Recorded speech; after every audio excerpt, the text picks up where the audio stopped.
ang mga kwento ng pag-ibig, kwento ng buhay at kwento ng pag-asa dito sa Barangay Love Stories. Love Stories.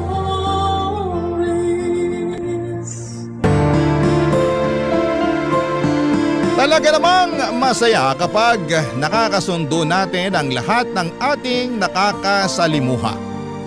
Kaya lang sa bahay ay sadyang hindi maiiwasan ang alitan sa ibang tao. Ikaw, kabarangay, ano ang gagawin mo kapag may palagi kang nakakasama na ayaw sa'yo?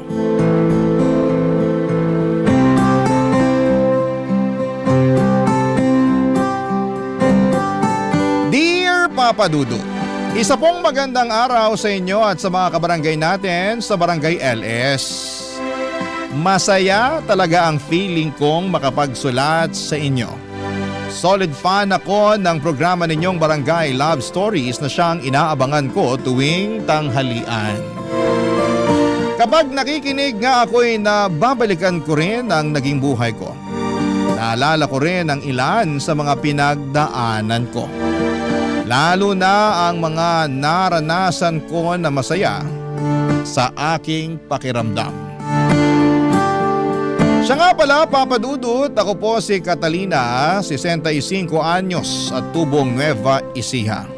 Noong nasa tamang edad na ako ay lumuwas ako ng Maynila para makipagsapalaran at maghanap buhay.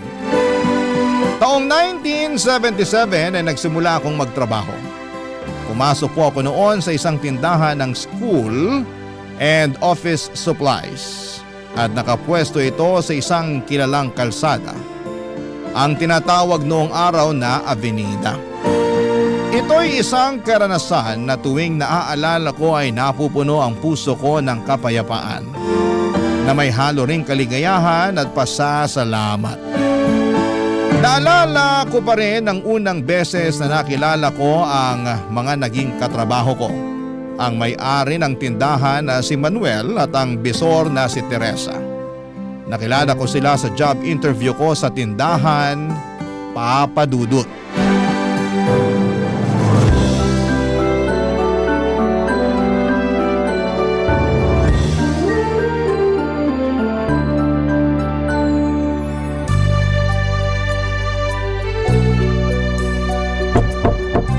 Pasok! Bukas yan!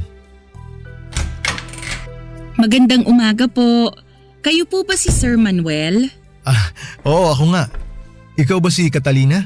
Opo. Sakto, tinitingnan ko ngayon tong biodata mo. Upo ka. Bali ang ina-applyan mong posisyon ay cashier. Opo, sir. Base dito sa biodata mo, high school ang tinapos mo. Di kung tutuusin, ito ang magiging unang trabaho mo. Tama? Opo. Sige nga, Catalina. Ipakilala mo nga ang sarili mo sa akin.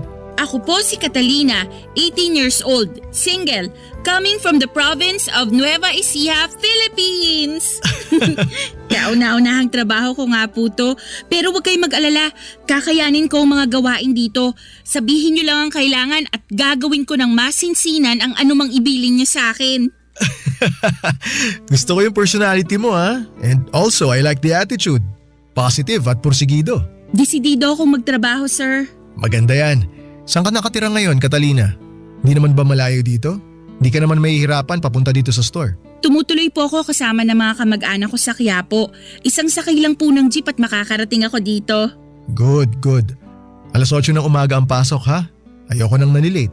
Sige po, sir. Makakaasa kayo. Kamusta naman ang abilidad mo sa math? Sa math po?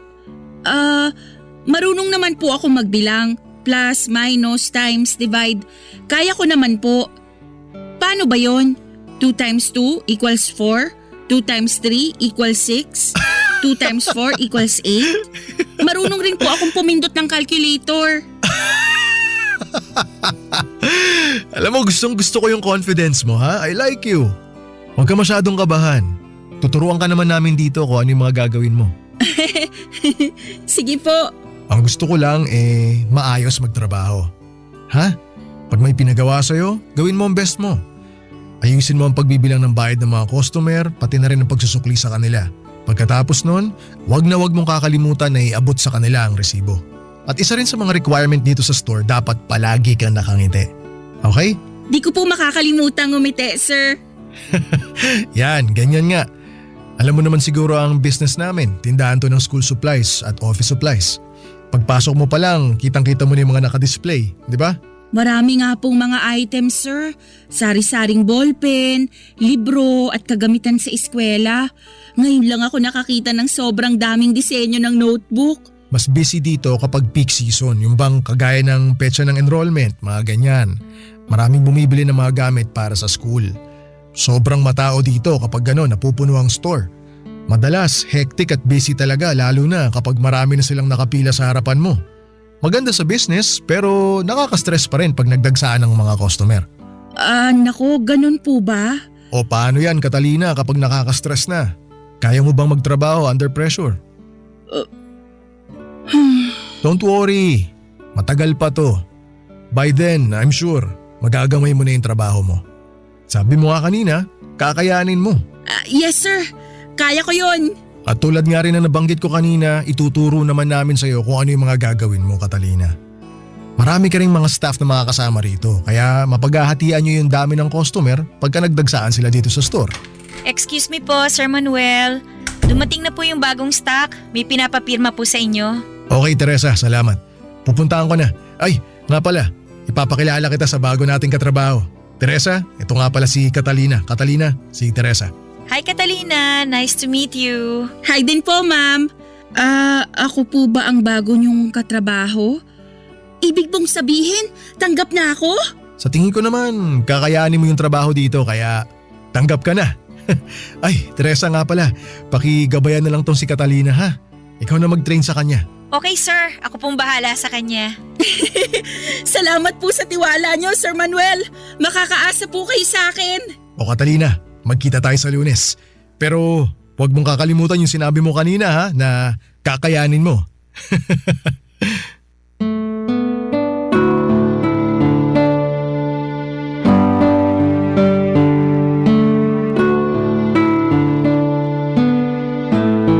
Papadudot ang laking tuwa ko noong nagpakita si Manuel ng tiwala sa akin at tinanggap niya ako para sa kanyang store. Bitbit ang pag-asa ng panibagong yugto sa aking buhay. Inasikaso ko ang mga requirements bilang new hire at inayos ang iba pang mga kailangan para sa trabaho. Naalala ko pa noong nagpasukat ako para sa uniform ko, Papadudot. Nagpunta pa ako sa underpass sa ilalim ng Claro M. Recto Avenue, kung saan ay may hilera doon na puro mga mananahi. Marami kasing eskwelahan sa dakong yon ng Maynila kaya maraming paggawaan ng uniform at kaya rin may mga tindahan ng school supplies kagaya ng pinasukan ko. Pagsuot ko ng work uniform at pagtingin sa salamin ay nakaramdam ako ng pagka-proud sa sarili ko. Malinis tingnan ang suot ko at mukha kong profesional. Nabuo ang pakiramdam na nasa Maynila na talaga ako at may marangal akong hanap buhay dito. May pagkakabalahan akong bago na siyang hakbang rin na ikagaganda ng buhay ko. Dumating ang unang araw ng pagpasok ko sa tindahan, Papadudot. Sinalubong ako ng itinakda na gagabay sa akin sa trabaho na si Teresa. Sa pagkakaabalay, mabilis na lumipas ang oras hanggang sa hindi ko namalayang lunch break na pala. Magkasabay kaming magkakatrabaho na kumain habang katabi ko si Teresa na siyang kakwentuhan ko, Papadudot.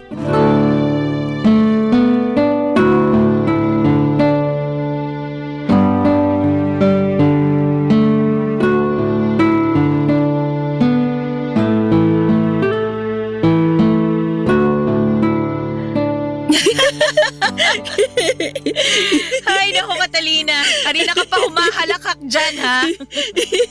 Nakakatawa kasi yung katrabaho natin. Hindi ko mapigilan ang tawa ko. Pwede na siyang maging komedyante. Mukhang madali rin siyang pakisamahan. Ay nako, pag nakilala mo pang ibang mga katrabaho natin ng mas malalim, makikita mo na bawat isa sa kanila maayos makisama. Mababait ang mga yan. Halos parang pamilya na rin ang turingan namin dito. Wow, Sana makasundo ko rin kayong lahat. Oo naman! Balang araw, magiging kaklose mo rin sila. Masaya dito.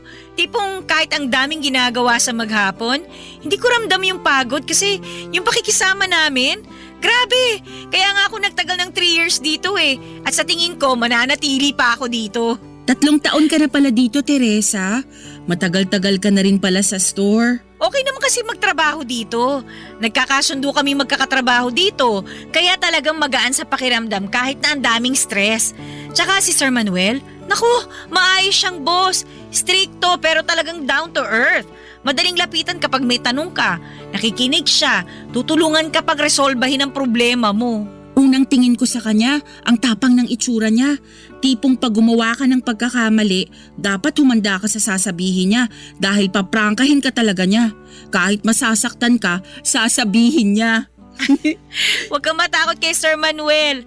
Lahat ng inuutos niya para sa ikaayos ng store yun. Curious lang ako, paano siya kung magalit? Nakita mo na ba? Ang tanong, nagagalit nga ba siya? Naku, hindi ko pa nakita magalit yun si Sir Manuel kasi palagi siyang kalma kapag kinakausap kami. Kahit isang beses? Nai-stress naman siya, oo. Lalo kapag peak season tsaka tambak talaga yung mga asikasuhin. Pero sa nakita ko kay Sir, palagi siyang mahinahon sa amin. Sa bagay, di naman din namin kasi siya sinusuway eh.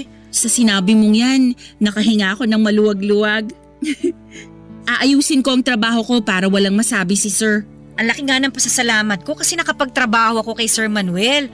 Maayos din magpasahod yon. Tapos patas pang makitungo sa mga trabahante niya. Sakto din lang ang trabahong pinapagawa niya. At mas maraming araw ang kalma kaysa sa stress. Kaya ikaw Catalina, galingan mo. Para after 6 months, pagkatapos ng probationary status mo, gawin kang permanenteng empleyado ni Sir. Dahil para sa akin, ito yung tipo ng trabaho na nako talagang hindi mo pakakawalan. Mukhang maganda nga talaga ang pamamalakad dito para magsabi ka ng ganyan. Mukhang mataas ang tingin mo sa kanya at may respeto talaga. Masasabi mong ganun nga.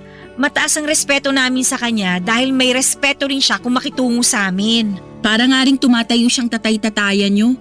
Siguro bilang tatay sa sarili niyang pamilya, mahigpit siyang dumidisiplina sa mga anak. Pero sa kabila nun, responsable siya sa pamilya at mapagmahal. Yun ang sa tingin ko. Alam mo, sasabihin ko sa'yo, wala pang ang asawa yan si Sir. Hala, di pa siya nag-aasawa? Binata pa pala siya at wala pang sariling pamilya? Mukhang malapit na siyang mag-50 anyos. Dumarami na ang puting buhok sa anit niya.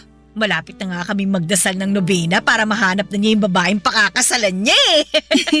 Mukhang may matinding pangangailangan na para dito, Ma'am Teresa. Ay, siya nga pala, huwag mo na akong tawaging ma'am ha. Teresa na lang. Teresa, tawag mo sa akin. Pangalan ko rin lang naman ang tawag nila sa akin dito eh. Di naman nalalayo yung posisyon natin dito. Halos kakapromote nga lang sa akin bilang supervisor. Parang kailan lang nung cashier din ako, kagaya mo. Sige, Ma'am Tere. Ay, Teresa pala. Ayan, tama. Pakiramdam ko magkakasundo talaga tayo. O siya, iligpit na natin itong mga pinagkainan natin. Balikan tayo sa trabaho ha. Ituturo ko sa iyo ang inventory at kung paano hahanapin yung mga presyo ng items. Tara! Papadudot sa paglipas ng mga araw sa tindahan ay mas naintindihan ko ang aking trabaho. Itinuro sa akin ni Teresa ang mga gawain sa trabaho at hindi siya naging madamot sa kanyang nalalaman. Nanibago man ako noong una pero paunti-unti kong nagagamay ang mga responsibilidad ko. Hindi naman pala mahirap ang trabaho kapag nasanay na sa ginagawa dito. Nakahalubilo ko lang lalo ang aking mga katrabaho at gaya nga ng sinabi ni Teresa. Hindi nagtagal ay gumaan ang loob ko sa kanila. Halos araw-araw ay nagtatawanan kami. Naging close din kami ni Teresa at halatang nag-i-enjoy din siya sa madalas naming tsikahan. Iba talaga kapag kwela at masayahin ang palagi nating nakakasama. Dahil nakakahawa ang positibong pananaw nila sa buhay, papadudot. Naramdaman ko noon ang pagiging komportable sa pinapasukan ko. Naintindihan ko kung bakit nagtagal si Teresa sa pamamasukan sa tindahan. Masarap sa pakiramdam ang naging trabaho kong ito. At ng mga panahong yon ay hinahangad ko ang pagpasok sa tindahan araw-araw. Ngunit sa kadahilan ng hindi ko akalain ay may tutuldok pala sa kapayapaang ito, Papa Dudut. May malalabag pala akong kalakaran sa loob mismo ng trabaho na siyang lalabag din sa kalooban ng aking katrabaho na si Teresa, Papa Dudut. Barangay Love Stories. Barangay Love Stories.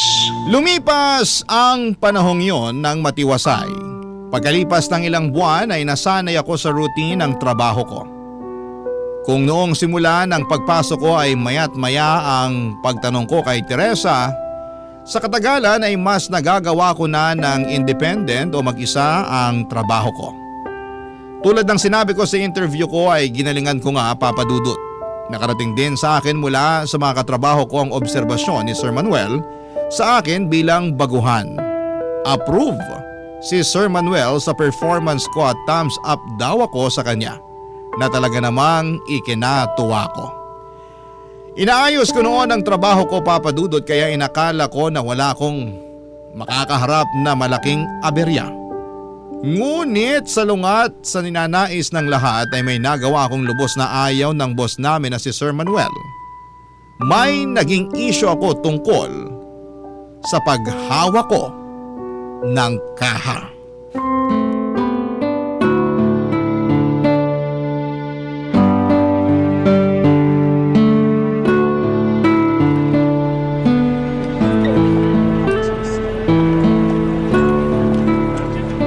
Maraming salamat po sa pagbili nyo, sir. Ito po ang sukli nyo. Sa susunod po ulit. Next po. Hello, ma'am. Ito na po ang mga bibili nyo. Buo po ang pera nyo, ma'am. Baka po may barya kayo. Wala po. Naku, sandali lang po, ma'am, ha. Kulang po yung panukli ko dito. Babalikan po kita. Paano kayang gagawin ko? Ako lang ang kahera ngayon dahil absent ang kasama ko. Bakante pa nga ang pwesto niya. Ay, alam ko na.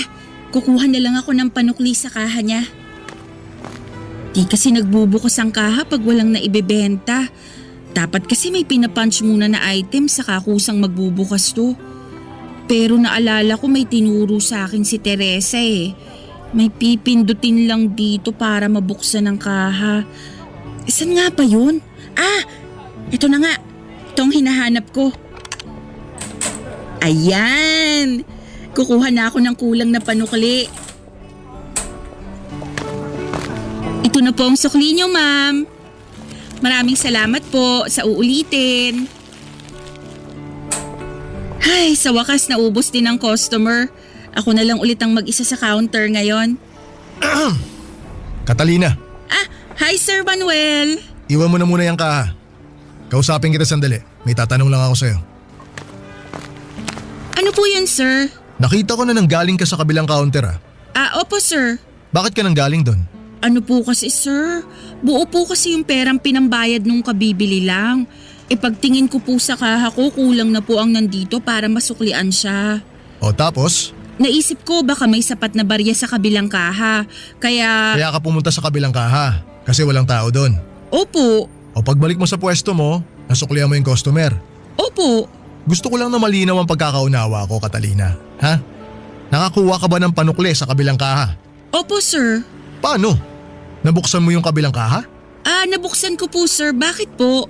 May problema po ba? Paano mo mabubuksan yun? Hindi naman pumasok yung kahera na dapat nakapwesto dun sa kabilang kaha. Hindi nabubuksan ang kaha ng basta-basta. Sino nagturo sa'yo kung paano buksan yun? Si Teresa po, sir. Sabi niya po sa akin, pag pinindot sa kaha ang may nakasulat na no sale, magbubukas to kahit wala pang nakapunch na item. Naalala ko yon kaya nakakuha ko doon ng panukli. Si Teresa nagturo sa'yo?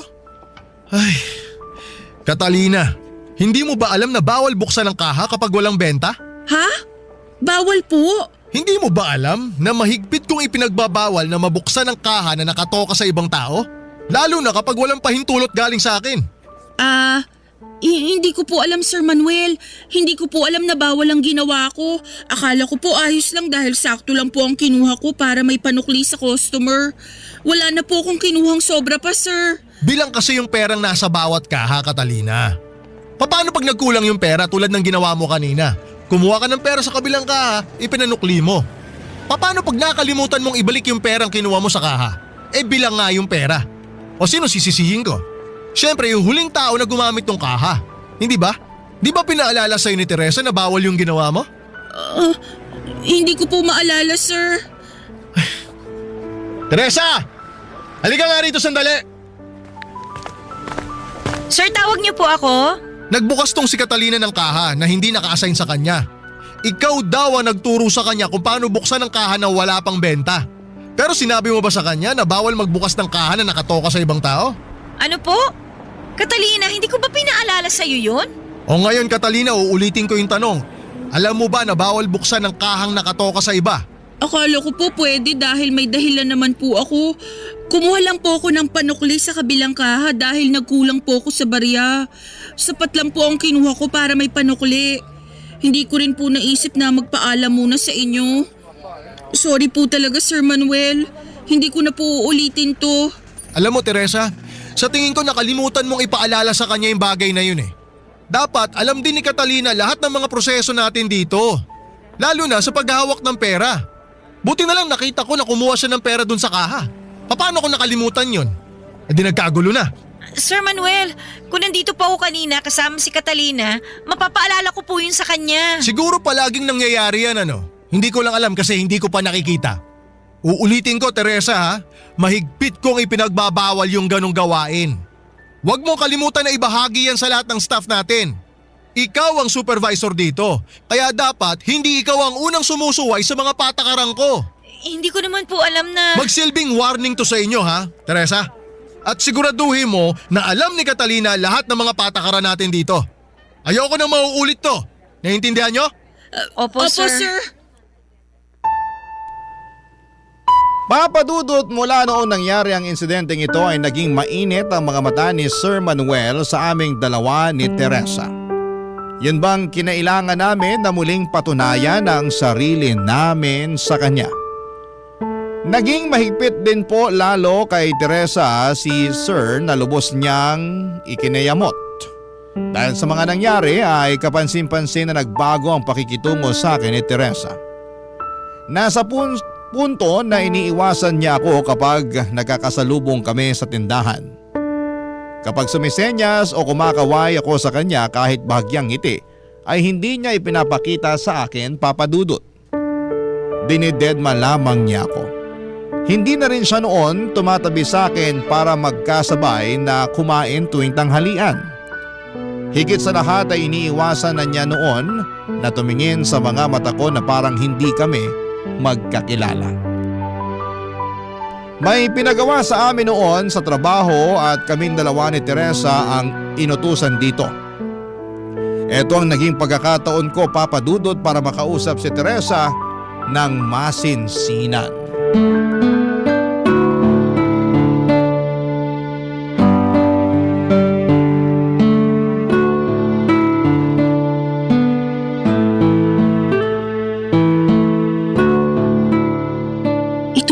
Bagong items. Mag-shelving na tayo, Teresa. Ilalabas ko na mula sa kahon ng items. Iligpit na natin at i-display ang mga bagong produkto. Ang gaganda pala nitong mga panulat. Sari-sari ang makukulay na disenyo. Sigurado akong papatok to sa mga bata. Tignan mo, Teresa, oh. May naka-imprenta pa dito na usong cartoons ngayon. Ayaw mo bang tignan? Siguro hindi ka interesado. Saan to ilalagay? Ha? Ano, dyan lang. Kasama ng mga ballpen. Sige, Teresa. Tama bang pagkakalagay ko, Teresa? Nilagay ko ang mga lapis sa tabi ng mga ballpen. Ayos ba to? Ayos na yan. Ayusin ko na lang mamaya pag mag-isa na lang ako dito. Ako na lang mag-aayos, Teresa. Para hindi ka na mahirapan. Maganda na bang pagkakaayos ko sa mga lapis? Ay, ako na sabing bahala dyan eh. Pabukas na lang ng mga kahon. Sige, Teresa. May gusto akong ikwento sa'yo, Teresa. Matatawa ka. Gusto mong pakinggan? Ay, parang hindi ka pa rin interesado. Ayan, tapos ko nang i-display ang mga kailangan. Ayos! Teresa, nagsishelving ka pa rin. Mukhang marami ka pang kailangang i-display Gusto mo tulungan kita? Hindi na, kaya ko na to. Sige. Ibabalik ko na lang ang mga sobrang items sa stockroom. Teresa, gusto mong isabay ko na yung mga gamit mo? Ano ba, Catalina? Ha? Bakit? May nasabi ba ako? Ang kulit mo kasi! Papansin ka masyado. Huwag ka nga. Gusto lang naman kitang tulungan. Pues hindi ko kailangan ng tulong mo. Ba't ba ang init ng ulo mo, Teresa? May nangyari ba? May kinaiinisan ka ba? Di ba halata? Hindi ko alam. Aba, isipin mo. Anong kinaiinisan mo? Hina naman ang kukote mo. Ispelingin ko na para sa'yo, ha? Hindi ano, kundi sino. Sino? Sinong pinanggigigilan mo?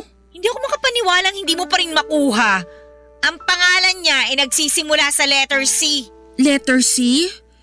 Wala naman tayong ibang katrabahong may pangalang nagsisimula sa letter C. Maliban sa... Teka, Oh, ano? Kilala mo na kung sino?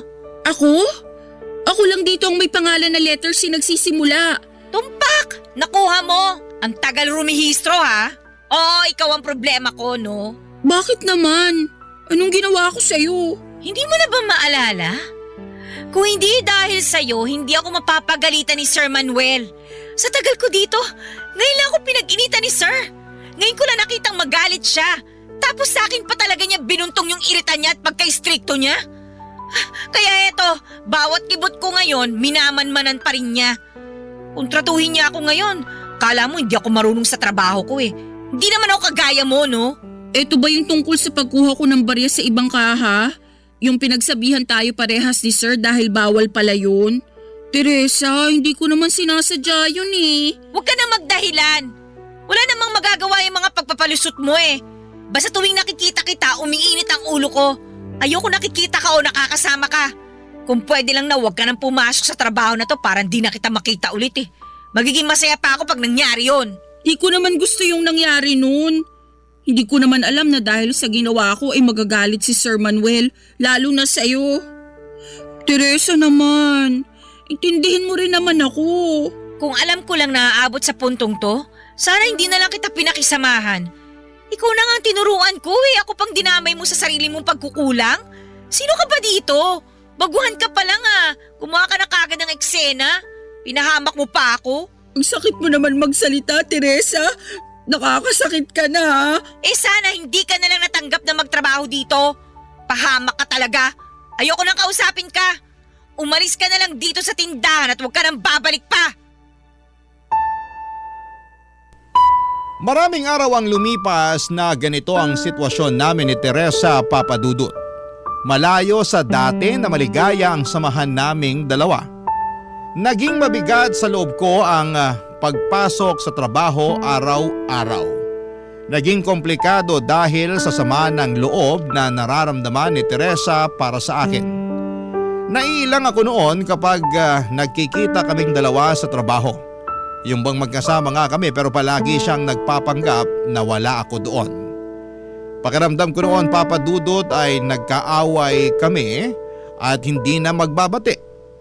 Pakiramdam ko ay meron akong kaaway na pilit kong kinasasalamuha dahil nasa iisang trabaho kami samantalang ayaw naman niya na nandoon ako. Kapag nasa tindahan ako, Papa Dudut, ay ang bigat-bigat ng feeling ko dahil sa kanya. Hindi ko na alam noon ang gagawin ko, Papa Dudut. Barangay Love Stories. Barangay Love Stories. Papa Dudut, dumating sa punto na nahihirapan akong kumbinsihin ang sarili ko na pumasok pa sa trabaho. Dahil ito sa sitwasyon namin ni Teresa. Tuwing umaga ay hirap akong gisingin ang katawan ko na para bang labag sa akin na bumangon. Haharapin ko na naman kasi ang isang araw na kailangan kong pakisamahan si Teresa. Sa isip ko noon kapag pumasok ako'y mararanasan kong muli ang malamig na pagtrato sa akin ni Teresa. Masakit sa kalooban ko ito, Papa Dudut. Madalas sa pag-uwi ko mula sa trabaho ay wala ko sa wisyo na nasasabayan ng pag-iyak ko bago matulog. Sumagi sa isip ko, Papa Dudut, na sumuko na lamang at maghanap ng ibang trabaho para hindi na muling makasalimuha pa ang isang taong ayaw naman po sa akin. Pero alam mo, Papa Dudut, may pakiramdam ako noon na ito'y pagtatampo lamang ni Teresa. May bahagi sa akin na naniniwalang lilipas din po ito. Naguguluhan ako noon paano nga ba re-resolbahin ang problema ko. Ang tanging ninanais ko lamang noon ay ang magkaayos kami ni Teresa at buong puso ko itong hinangad, Papa Dudut. Nagpasya ako na hindi maaaring magtagal ang ganitong sitwasyon naming dalawa. Nag-isip ako ng paraan upang maresolba ang aming pag-aaway, Papa Dudut.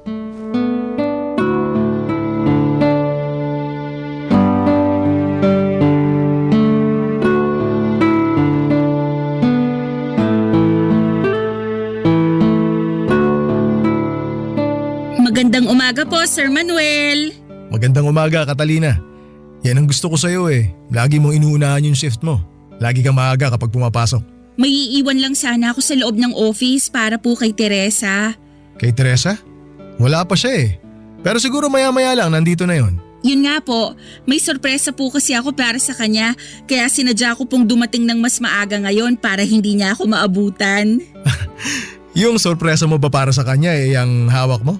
Opo sir, iwan ko na lang po sa lamesa niya habang wala pa siya. Pwede ko pong puntahan yung pwesto niya? Oo naman. O sige, ilagay mo na sa pwesto ni Teresa yan. Banda ron sa bintana para madali niya makita yung mga bulaklak.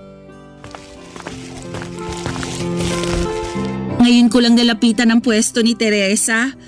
Ang ganda naman ng pagkakaayos niya sa mga nakadisplay sa lamesa niya. Iniwan ko na po yung regalo, Sir Manuel. Salamat po sa inyo. Nako, walang problema. O paano? Mauna na muna ako sa iyo ha. May mga asikasuhin pa kasi ako ngayong umaga. 8:00 na. Ayan na si Teresa, parating na siya. Papasok na siya sa loob ng office. Oh, ano to? Catalina, ano tong iniwan mo sa pwesto ko? Nagustuhan mo ba? Ba't ka nag-iwan ng isang kumpol ng mga bulaklak sa lamesa ko? Tuwing dumadaan ako sa office, lagi kong napapansin ang pwesto mo, Teresa. Sa ibabaw kasi ng lamesa mo, may paso na palaging may sariwang bulaklak. Tumatak na sa isip ko na mahilig ka sa mga bulaklak. Nitong nakaraan, nakita kong lantanay nasa paso mo. Kaya para mapalitan mo na to ng bago, naisipan kitang bigyan ng bulaklak. Bakit mo naman naisipang gawin yun? Di mo naman kailangan gawin to para sa akin, no? Tingin ko kasi matutuwa ka sa regalong to. Nagdala ka ng isang kumpol na puting orchids. Nagtataka lang ako kasi hindi ko naman naalalang may nasabi ako sa'yo. Paano mo nalaman na mahilig ako sa orchids? Talaga paborito mong klase ng bulaklak yon? Hindi ko alam yon. Nagkataon lang na yun ang dinala ko. Nagandahan lang ako sa kanila. He, nakakaloka ka talaga. Nahihiya na tuloy ako sa pagtataray ko sa'yo. Ang salbahe ko sa'yo. Alam ko rin naman na hindi mo sinadya ang gulo pero ewan ko ba? Nadala kasi ako ng sama ng loob sa nangyari eh. Nako, naiintindihan kita, Teresa. Pero tapos na yun. Ang mahalaga, gumaan na ang pakiramdam mo. Kasi habang magkasama tayo sa iisang lugar, may pagkakataon para resolbahin ang anumang problemang namamagitan sa atin. Basta't gugustuhin, palaging may paraan. Hangad ko talagang magkaayos na tayo. Ganong kahalaga ang pagkakaibigan natin para sa'yo? Oo naman, Teresa. Ang saya mo kayang kasama. Sobrang namimiss ko na yung kulitan natin. Sabik na akong bumalik tayo sa dati nating pagsasama na puro tawanan lang. Bale, nagustuhan mo ba yung sorpresa ko para sa'yo? Hindi. Ha? Kala ko ba mahilig ka sa orchids? Hindi dahil doon. Baka akala mo lang kasi na okay na tayo. Hindi pa tayo bate, no? Bakit naman? May hindi ka pa sinasabi sa akin eh. Na ano? Yung kung saan ang galing itong mga niregalo mo sa akin ng mga bulaklak. Sang lupalop mo ba ito nadampot? Ang gaganda ah.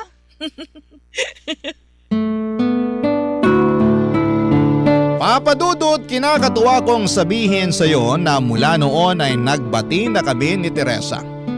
Muli ay pinapansin na niya ako at nag-uusap na kami ng kagaya ng dati at nagbibiruan ulit kami na parang noong dati. Pinatawad niya ang pagkakamaling nagawa ko sa kanya. Kinalimutan na namin ito at napalitan po ito ng puro masasayang alaala sa aming dalawa. Bumalik ang gana ko sa pagpasok sa trabaho dahil muling nagkaroon ng kapayapaan sa loob ng tindahan. Nakita rin ng mga katrabaho namin ang pagbati namin ni Teresa at masaya sila para sa amin.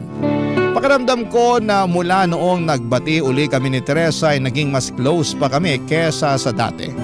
Mas nagkwekwento na siya sa akin ng mga personal na kaganapan sa buhay niya. Alam daw niya mapagkakatiwalaan niya ako at ipinakilala pa niya sa akin ang kanyang naging nobyo. Sinong mag-aakalang mula sa pagtataray sa akin ni Teresa ay mauwi sa pag-i-invite niya sa akin sa kasal nilang dalawa. Siyempre Papa Dudut, hindi ko palalagpasin yon. Kasama mga katrabaho namin ay dumalo kami sa espesyal na okasyon ng matalikong kaibigan na si Teresa, Papa Dudut.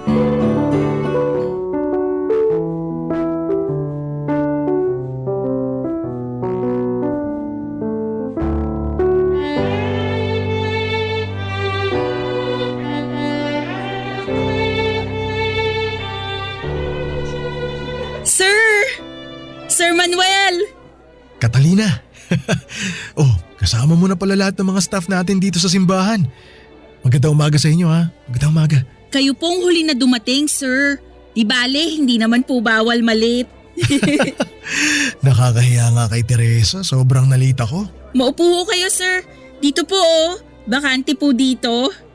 Salamat. Mukhang kanina pa nagsimula yung seremonya. Nakakahiya talaga kay Teresa. Pero pagpasok mo dito sa simbahan sasalubungin ka kaagad ng halimuyak na mga bulaklak. Napakabango. Ang bango-bango nga po dito eh.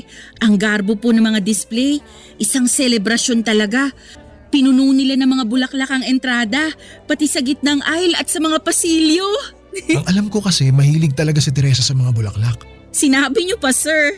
Yung office namin sa store, lalong gumaganda sa loob dahil sa mga dinadalang bulaklak ni Teresa.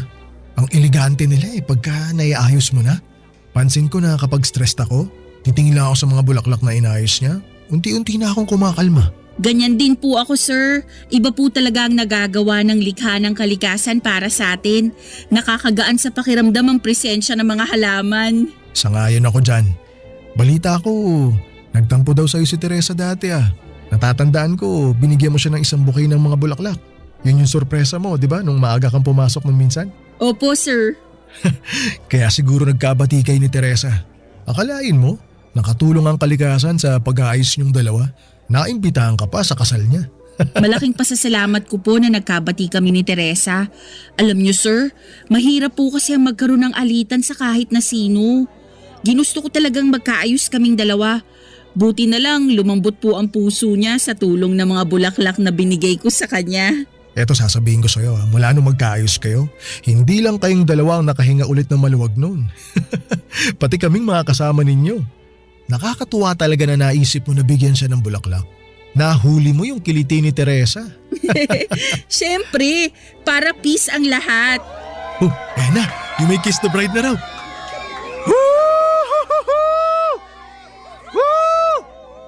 Ay, ayan na sina Teresa, palabas ng bagong kasal. Salubungin na natin sila sa bungad ng simbahan, sir. Alam mo sakto may dala akong kahon. Puno to ng konfeti. Aba, pinaghandaan niyo talaga ang kasal na to, Sir Manuel Ano pong laman nito? Ano to? Bali mga punit-punit ng papel to galing sa office. Basura na sana may silbi pa pala. Kaya dinala ko na. Pagdating ng bagong kasal, ibuhos natin to sa kanila. Yan, tama-tama. Palapit na sila dito. Okay, 1, Dalawa? Tatlo! Congratulations, Teresa! Teresa, congratulations sa inyong dalawa. Kasal na ako, guys! Ibabato ko na tong bouquet na hawak ko, ha? Kung sinong sumalo nito, siyang susunod na ikakasal. Catalina, saluhin mo, ha? Sige, Teresa, ready na ako. Okay, 1, 2, 3! Ay! Oy, ano ba? Hindi mo nasalo, Catalina. Kanina napunta. Saan nga ba napunta ang bouquet? Ayun pala, oh! Sir, Na kay Sir Manuel! Totohanin na yan, sir! Kayo na po ang susunod na ikakasal niyan, sir! Sana nga.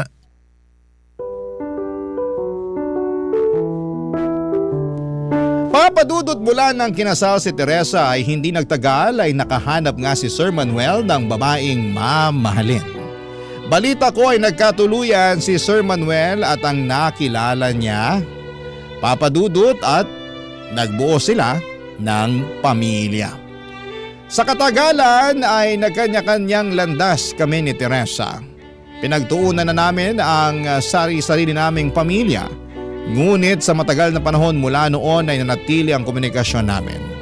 Kapag may bakanting oras ay nagagawa naming magtsikahan sa telepono, nag-uusap na katulad lamang noong nasa trabaho pa kami. Sa ganitong paraan ay parang magkasama pa rin kami sa aming mga karanasan bilang mga nanay at sa pagpapalaki ng aming mga anak. Hindi ko inakala noon na magiging ganito kalalim ang pagkakaibigan namin ni Teresa kahit minsan ay nagkalamat sa aming dalawa. Mula sa taus-pusong kagustuhan kong magkaayos kami ay nabiyayaan pa kami ng higit pa dito. Ang tunay na pagkakaibigan na panghabang buhay.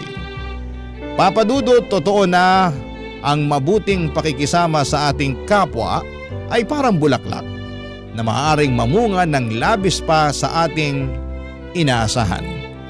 Hanggang dito na lamang po ang kwento ko, Papadudot. Maraming salamat kung sakaling mapili po ninyo ang sulat ko para sa programa ninyo. I love you all and more power po sa Barangay Love Stories. Ang inyong forever kapuso at kabarangay, Catalina. Barangay Love Stories. Barangay Love Stories. Nakakaantig naman talaga ang ating kwento. Ikaw ba, kabarangay? Nakarelate ka ba sa story natin ngayon? Kwentuhan naman tayo dito sa comment section. Nagustuhan ng iyong napakinggan? Ituloy yan via live stream sa www.gmanetwork.com/radio. Barangay LS 97.1 forever. Ang mga kwento ng pag-ibig, kwento ng buhay at kwento ng pag-asa dito sa Barangay Love Stories. Love Stories.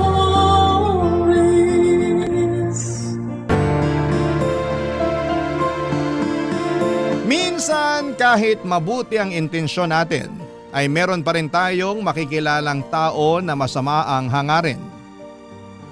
At kahit na anong iwas ang ating gawin ay para silang kabuting susulpot na lamang bigla para manggulo sa atin. Ikaw, kabarangay, paano mo iniiwasan ang ganitong klase ng tao?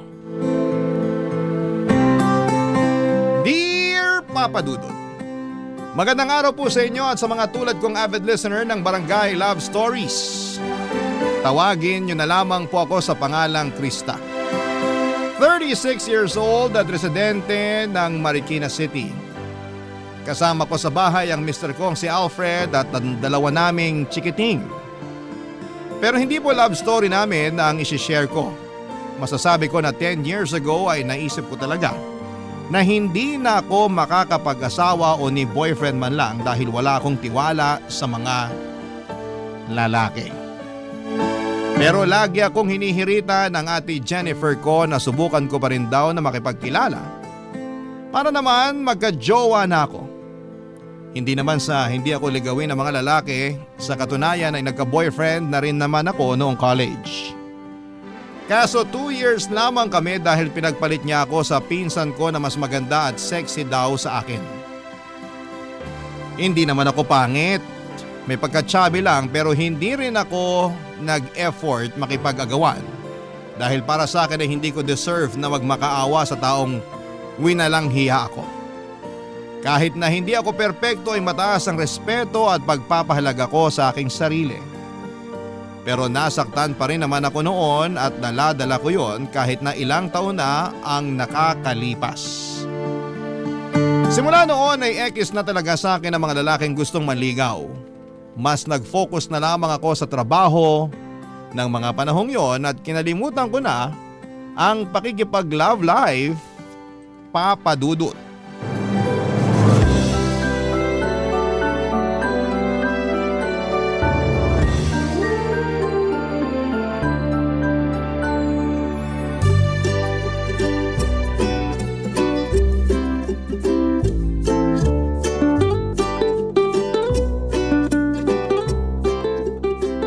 Naku, malapit na ako mag-31.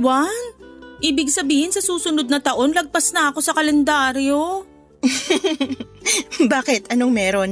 Kasi hanggang ngayon, wala pa rin akong asawa. May paligsahan ba?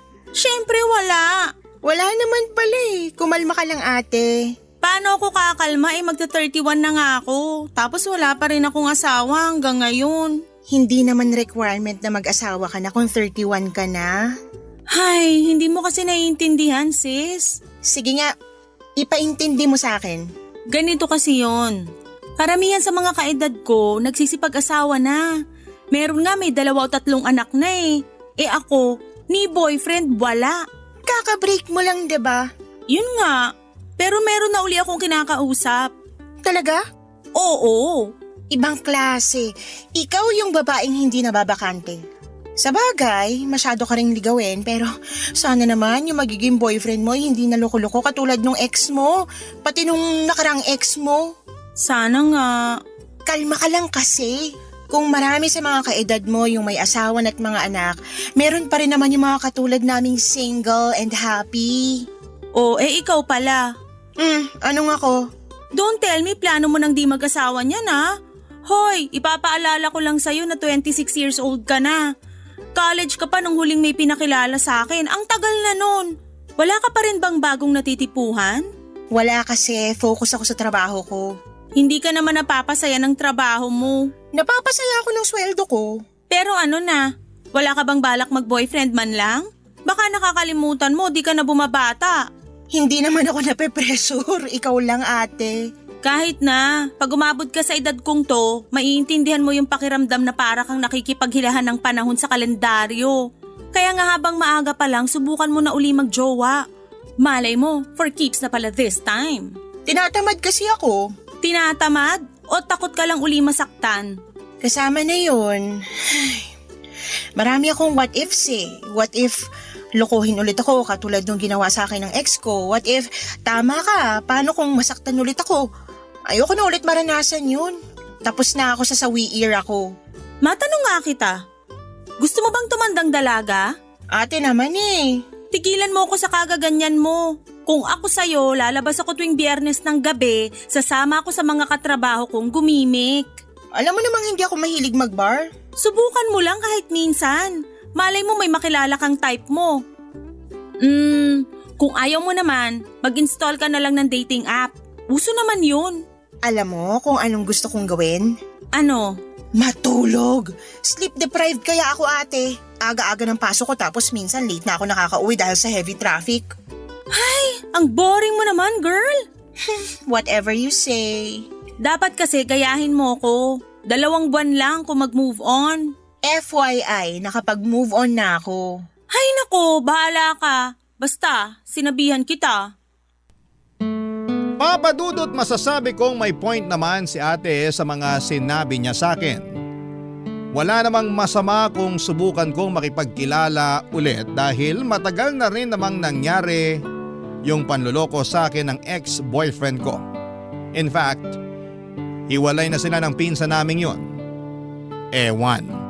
Baka karma na nila yon sa ginawa nila sa akin pero wala na akong pakialam sa kanila. Sinubukan pa ngang makipagbalikan ng ex ko sa akin pero nek-nek niya. Kaya lang kahit naka-move on na ako ng husto ay atrasado pa rin ako. Dahil ang dami kong nababalitaang naghihiwalay na magjowa o mag-asawa lalo na sa opisinang pinagtatrabahuhan ko. At ang madalas na rason ay third party. At ang naglolo ko ay mga jowa o asawang lalaki. Kung bakit kasi hindi na lang sila makontento sa mga karelasyon nila. O kung ayaw na nila, bakit hindi nila hiwalayan ng maayos? Gusto pa talaga nila yung mga niloloko sila. Alam kong hindi naman lahat ng lalaki ay ganon pero majority ay oo. Kaya tanong ko rin to sa mga lalaki bakit ganon? Ano bang meron? Exciting ba ang magloko? Magkasama kami ni Ate Jennifer sa apartment na nirerentahan namin at katulad ko ay single pa rin siya ng mga panahon na yon. Pero bago siya naging single ay nanggaling siya sa 2 breakup sa loob lamang ng 6 months. May naging boyfriend siya ng 1 buwan, nagloko kaya naghiwalay sila. Nag-move on siya for 2 months. May naging boyfriend ulit siya at nagloko na naman tapos nag-move on ulit siya for 2 months. Tapos may ka-talking stage na. Kung meron sigurong medalya para sa paramihan ng mga nagiging jowa ay pwede ko nang sabitan si Ate Jennifer. Sa bagay maganda kasi siya, sexy at makinis ang kanyang balat. Lapitin ang mga kalalakihan kasi walang taste, pumili yung kapatid ko. Madali kasi siyang madala sa mga matatamis na salita kaya hindi na niya kinikilala ng mabuti yung lalaki. Katwiran niya, malapit na siyang lumagpas sa kalendaryo kaya kailangan na niyang makapag-asawa. Sa kabila ng lahat ay mahal ko ang ate ko dahil siya na lamang ang pamilyang meron ako. Maaga kasi kaming naulila sa mga magulang nung sabay namatay sa aksidente ang parents namin. Tumira kami sa bahay ng tiyahin namin sa mother side sa Montalban, Rizal. Pero hindi rin naging maayos ang pakikitungo nila sa amin. Kaya nag-decide si Ate Jennifer na huminto na lamang sa pag-aaral para magtrabaho. Nang nakaipon siya ay bumukod siya ng tirahan at kinuha niya ako. Bali nagrenta kami ng apartment sa Pasig habang nag-aaral ako. Malaki po ang utang na loob ko kay ate at masasabi kong mahal namin ang isa't isa. Kaya nga hindi rin ako nagkukulang sa pagpapaalala sa kanya na kilatisin ang mga lalaking manliligaw niya para maiwasang masaktan siya at lokohin.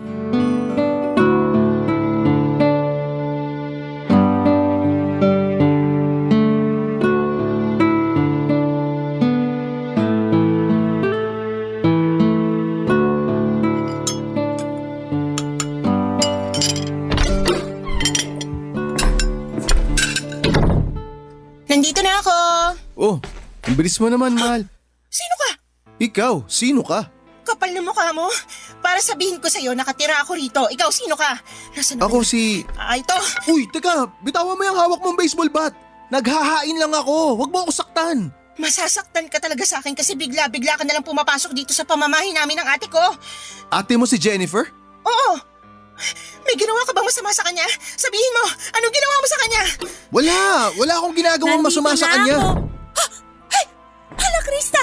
Ibaba mo nga yung hawak mo! Santisimang babae to! Ate! Oh my gosh, buhay ka, ate! Ha? Ano ba kasing akala mo? Akala ko may ginawang masama sa'yo yung lalaki na yan eh. Hindi ako masamang tao. Sino ka ba kasi? Tsaka, bakit ka nasa apartment namin at nakikialam ng mga gamit namin? Teka, isa-isa lang ang tanong. Mahina ang kalaban. Kumalma nga muna tayo, okay? Upo muna tayo. Ayokong kumalma at ayokong umupo hanggat di ko nalalaman kung sino yung lalaki na yan, ate! Hindi mo kailangang sumigaw. Naririnig kita. Sino ba kasi yan? Ikaw ba nagpapasok dyan? Oo. Pasensya ka na kasi hindi ko agad nasabi sa'yo na may bisita ako. Siya si Resty. Boyfriend ko. Boyfriend mo? Oo. Pumunta siya rito kasi sabi ko ipapakilala ko na siya sa'yo. Ayan o. Nag-effort pa nga siyang magluto kaso naubusan tayo ng soft drink sa ref. Kaya lumabas muna ako para bumili. Di ko naman alam kamuntik mo na siyang paluin ng baseball bat dyan. Sino ba naman kasi hindi matatakot? Hindi ko naman siya kilala. Sana kasi inabisuhan mo muna ako ng mas maaga na may bisita ka pala. Kaloka ka rin, ate. Sensya na, huwag ka na ma-high blood. Sige ka, baka sumakit batok mo. Ay, nako. Pasensya ka na, Resty. Masyadong mainit tong kapatid ko. Sana di ka niya natakot ha. Mabait naman yan. Nagulat lang talaga. Naku, wala yun. Cute nga sa mga babae yung ganun eh. Yung magugulatin. Anong sabi mo? Ang sabi ko, kumain na lang tayo. Baka lumamig tong hinaing ko, sayang naman. Baka kumunat, lalo na tong crispy pata. Bawal ka niyan, Krista. Baka lalo kang ma-high blood. Ewan ko sa'yo, ate. Kasalanan mo naman kung bakit eh. Aba, ako pa nasisi. Ay, pero sorry na kasi. Kumain na lang tayo, medyo nagugutom na rin ako. Ikaw ba, di ka pa gutom? Gutom na rin. Nalipasan na nga ako. Kayo na lang hinihintay ng mga pagkain dito sa mesa. Tara na. Papadudot, tandang-tanda ko pa kung gaano ako nainis kay ate ng mga panahong yon. Dahil hindi man lang niya ako inabisuhan na meron siyang bisita. Buti na lamang at hindi ko naihampas kay Resty yung baseball bat namin ni ate sa bahay na pang self-defense. Matapos nga ang komosyon at nang humupa na ang lahat ng emosyon ay nakikita ko naman na masaya si ate Jennifer sa newfound love life niya. Katulad na ulit siya noong dati na palaging nakangiti. Masaya ako kapag masaya ang kapatid ko dahil deserve naman niyang mahalin at alagaan ng isang lalaki. At kung nahanap na niya ang mga katangiang yon kay Resty ay ayos na rin yon sa akin. Kaya nga sinusuportahan ko na lamang siya sa relasyon nila hanggang sa may nalaman ako. Barangay Love Stories. Barangay Love Stories. Papadudod, sinabi sa akin ni ate Jennifer na hiwalay na raw si Resty sa misis niya. At nasa poder ng babae ang mga anak na sinusustentuhan na lamang niya. Pero dahil hindi pa annulled ang kasal nila ay lumalabas, nakabit ang kapatid ko. Kaya medyo tumaas ang kilay ko, papadudot. Pero tinikom ko na lamang ang bibig ko at hindi na nagsalita pa since tiwala ako sa sinabi ni ate na alam naman daw ng misis ni Resty na may karelasyon na siya. In fact, meron na ring jowa yung babae ng mga panahong yon. Lumipas pa ang ilang mga linggo at napansin kong dumalas ang pag-uwi ni Resty sa apartment namin. Bagay na nung unay wala namang kaso sa akin pero nang tumagal ay medyo nainis na ako. Ang siste, sa amin na siya umuuwi mula sa shop na pinagtatrabahuhan niya bilang aircon technician. At ang hindi ko lang gusto ay yung pakiramdam na nawawala na ako ng privacy sa sarili naming pamamahay. Dalawa lamang ang kwarto na nirerentahan namin. Sa akin yung isa pero maliit lang yon, kaya sa sana ako tumatambay kapag nasa apartment ako. Kaya lang dahil kasama na namin si Resty, madalas silang nasa sala ng ate ko para manood ng TV at mag-bonding. Ayoko namang makisali sa kanila kasi moment nila yon, kaya nagkukulong na lamang ako sa kwarto habang nagsi-cellphone hanggang sa makatulog. Pero aminado kong nami-miss ko na rin yung dati naming bonding ng ate ko, papadudot.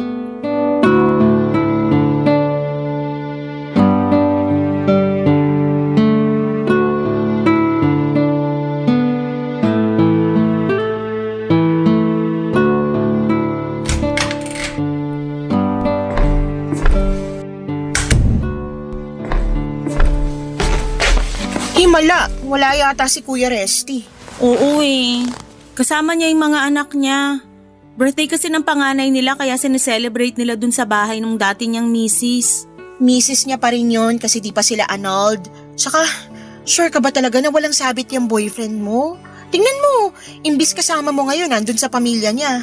Birthday nga kasi ng panganay nila kaya nandun siya. Pagkatapos dun uuwi na rin naman siya.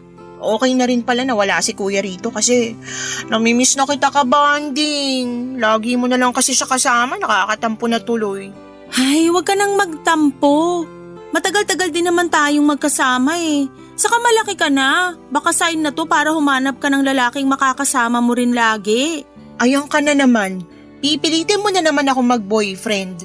Masarap kasi magkaroon ng boyfriend, kaya humanap ka na rin. Hindi naman ako naghahanap. Kaya nga maghanap ka na. Sipagan mo kasi may itsura ka naman. Maganda ka, mana ka sa akin. Kaya sigurado ko na meron kang mabibingwit. Hay nako ate, puro ka naman ganyan. Bigla na tuloy akong tinamad na makabanding ka. Ikaw naman, pinapaalalahanan lang naman kita. Masarap kaya sa pakiramdam na magkaroon ng katuwang sa buhay. Paano mangyayari yan kung di ka nakikipagkilala? Huwag ka na kasi matakot. Alisin mo na yung mga what if sa isip mo dahil di lahat ng lalaki katulad ng ex-boyfriend mo. Sa bagay, may point ka rin naman. Masyado ko kasing hinusgahan lahat ng kalalakihan na katulad ng ex-boyfriend ko o ng mga ex mo na manlolokot manggagamit. Basta ako, iniisip ko na lang na kaya kami di nagkatuluyan ng mga ex ko kasi paraan yun ni Lord para ilayo ako sa mga manlolokong katulad nila. Kaya mabilis ako nakaka-move on kasi ayos na rin sa akin. Kung hindi kami nagkahiwalay, di ko makikilala yung Kuya Resty mo. Talagang in love ka sa kanya, no? Oo naman. Para sa akin, siya na yung lalaking gusto kong makasama habang buhay. Ganon kadaling naisip mo yan, wala pa ngang 1 buwan simula nung maging kayo. Kailangan pa bang mag-1 buwan kami para masabi kong siya na, yung the one for me? Oo naman. Ayan ka na naman sa ugali mong hindi kinikilatis mabuti yung nakakarelasyon tapos sa huli, iiyak-iyak ka eh. Ano pa bang klaseng pagkilatis gusto mong gawin ko kay Resty nung una pa lang naman naging honest na siya sa akin. Sinabi niya na hiwalay siya sa misis niya at may mga anak sila. Para sa akin, green flag yun. Pero nag-aalala pa rin ako kasi wala pa rin kasiguruhan yung pinasok mo eh. Alam mong hanggat hindi pa napapawalang bisa ang kasal nila, hindi kayo pwedeng magpakasal. Alam ko naman yun. Pero naniniwala ako sa sinabi ni Resty na aasikasuhin din niya yung annulment papers nila ng asawa niya. Medyo gipit lang siya ngayon kasi nagsusustento siya sa mga anak nila. Pero pinag-iipunan naman daw niya. Kaya wag ka nang mag-alala. Sana nga kasi matagal pa naman process ng annulment dito sa atin. Tapos magastos din. Baka lang mainip ka sa paghihintay kung kailan kayo pwedeng ikasal. Pangarap mo pa naman yun, diba? Oo, pero ganun talaga. Alam ko naman tong pinasok ko sa kamahal ko eh. Kaya willing to wait ako. Okay, pero wag na muna natin pag-usapan yun. Since tayo lang naman dalawang ngayon, labas tayo para kumain. Libre ko. Talaga? Gusto ko yan. Sakto, nagkikrave pa naman ako ng Korean food ngayon. May alam akong masarap na Korean restaurant, kaya magbihis ka na para makaalis na tayo. Sige, sige. Excited na ako. Papadudot kahit na sinabi sa akin ni ate na huwag na akong mag-alala. Na alam niya ang ginagawa at pinasok niya nang sagutin niya si Resty bilang kapatid ay hindi pa rin nawala yung pag-aalala ko na baka walang patunguhan ang paghihintay niya. Hindi naman sa pinangungunahan ko ang mangyayari pero ang labo kasi talaga nakasal pa rin si Resty sa asawa niya. Sabihin niyo na akong praning pero naisip ko na paano kung bigla na lamang pagdiskitahan ng asawa ni Resty ang ate ko. Ayoko mag-isip ng advance pero nakakatakot yon pag nagkataon. Kaya nga hindi na ako nagdalawang isip pa na sabihin yon kay ate Jennifer. Bagay na na-appreciate naman niya at pinagpasalamat sa akin. Pero sa huli pinaalalahanan ulit niya ako na huwag nang masyadong mag-alala. Dumaan pa mga araw at nagsimula na akong mabad trip sa madalas na pananatili ni Resty sa apartment namin. Lalo na hindi naman siya malinis na tao. Ang kalat niya sa mga gamit niya. Ultimo pinagkainan ay hindi niya mahugasan.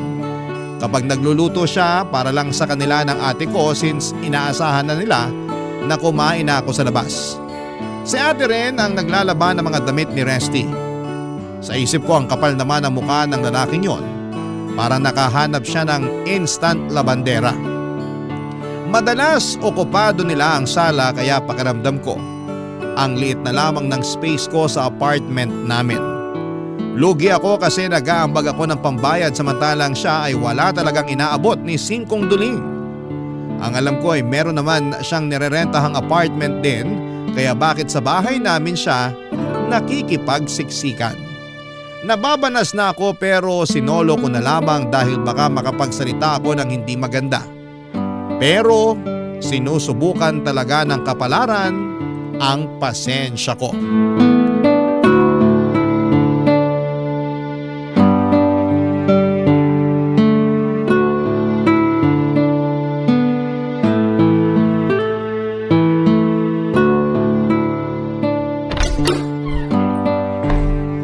Nandito na ako! O Krista, kumusta? Kuya Resty? Bakit parang nakakita ka ng multo? Ano ka ba? Ako lang to. Hindi ko lang naman kasi expected na nandito ka. Akala ko kasi busy ka sa mga anak mo eh. Tapos na birthday celebration ng anak ko. Nagkataon lang na kinabukasan, may Children and Parents Day sila sa school, kaya pumunta kami ng mama niya. Nasan pala si ate? Lumabas lang, may binili.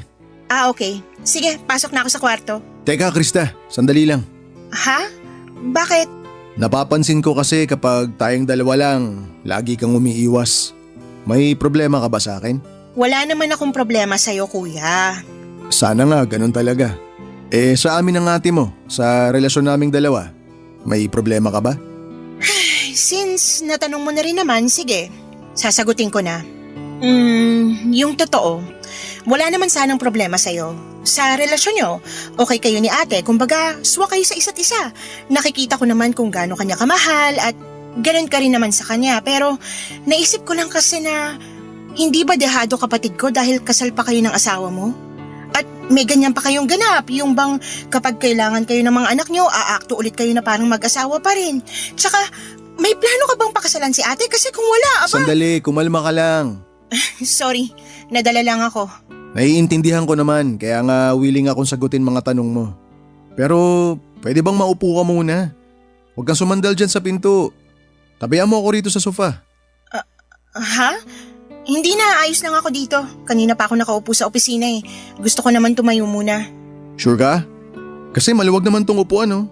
Kasyang-kasya yung makurba mong balakang. Anong sinabi mo? Pakiulit nga. Ang sabi ko, ang sexy mo. Pasensya na pero hindi ko gusto yung sinabi mo. Sa totoo lang ang bastos ng dating. Oh, relax ka lang. Hindi naman kita binabastos. Masyado mo lang binibigyan ng kulay yung sinabi ko. Tsaka, bakit ka ganyan? Yung ibang babae nga natutuwa pag sinasabihan silang sexy pero ikaw nagagalit. Kaya siguro wala ka pa ring boyfriend eh kasi… For your information, ibahin mo ako sa mga babaeng sinasabi mo. Ang tawag doon, pagiging conservative. One more thing, walang kinalaman yon kung bakit wala pa akong boyfriend. Personal choice ko yon, kaya wag kang magsalita dyan na parang kilalang kilala mo na ako. Bakit ka ba nagagalit? Pinapaupo lang naman kita. Ibig sabihin nun, concerned ako kasi ayoko mangalay ka dyang kakatayo. At sinabi ko ng ayos lang ako, 'di ba? Sana doon palang tumigil ka na. Uupo naman ako pag nangalay mga binti ko, hindi mo na ako kailangang sabihan, no? Tingin mo sa akin, bata? Grabe ka naman, sobrang init naman ng ulo mo. Hindi mainit ang ulo. Bakit nakaharang ka sa pinto, Krista? Ate, ikaw pala. Dahil nandyan ka naman, tulungan mo na lang ako magbuhat nitong bitbit kong soft drinks. Dami kasi. May promo dun sa pinuntahan kong convenience store kaya bumili na ako ng 2 buy 1 take 1. Grabe naman, parang pang 2 linggong supply natin to ah. 2 linggo ka dyan, pang-4 na araw lang yan. Favorite kaya ng Kuya Resty mo yung soft drinks kaya nga dinamihan ko na. Di ba baby ko? Oo, baby ko. Lika nga rito, payakap nga ako. Buti pa tong baby ko eh, di masungit. Di tulad ng isa dyan. Papadudot, hindi na nasagot ni Resty yung mga tanong ko sa kanya. Pero wala na akong pakialam pa. Hindi ko na rin kasi nakontrol ang bibig ko kaya napagsalitaan ko na siya matapos niyang magkomento ng ganon. Kahit boyfriend siya ng ate ko ay wala pa rin siyang karapatan kasi hindi naman kami close. Oo, suportado ko ang relasyon nila pero naiilang pa rin ako sa presensya niya. Saka tama ba yung magkomento siya tungkol sa pisikal na katangian ko? Parang hindi niya girlfriend ang ate ko eh. Para sa akin ay napakawalang respeto niya sa ate ko at sa akin mismo. At panghuli ay pagod na akong manahimik pa. Ayokong isipin niya na ayos lang sa akin na pagsalitaan niya ako ng mga ganon dahil hindi lamang ako umiimik. Pero matapos ang pagkakataon na yon ay hindi pa tumigil si Resty sa pagkomento ng kung ano-anong magagandang katangian na nakikita raw niya sa akin. Lalo na sa katawan ko. Ewan ko kung hindi niya ba naiintindihan yung pagsaway ko sa kanya nung unang beses niyang ginawa yon o sadyang nangaasar lamang siya.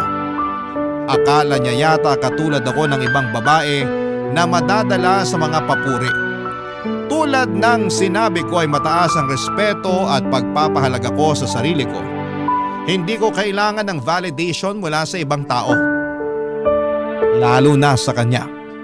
May pagkakataon na namamanyakan ako ng sobra sa tingin niya at nahuli ko pang dinidilaan niya ang labi niya matapos akong sabihang sexy at malaman daw ang puwetan. Kaya nga nag-decide akong sabihin yon sa ate ko. Pero hindi ko akalain, Papa Dudut, nasasabihan niya ako ng filingera at mang-aakit ng boyfriend ng my boyfriend. Barangay Love Stories. Barangay Love Stories. Papa Dudut, masakit po sa akin na sabihang filingera at mga akit ng ate ko lalo pat walang katotohanan ng mga sinasabi niya laban sa akin. Bukod sa hindi ako ganong klase ng babae ay mahal ko ang ate ko at hindi ko siya kayang saktan ng ganon at higit sa lahat ay hindi ko tipo yung mga lalaking malisyosong tulad ni Resty. Kung hindi lang ako nasaktan, nainis din ako kaya hindi lang ako nasaktan, nainis din po ako at nainsulto.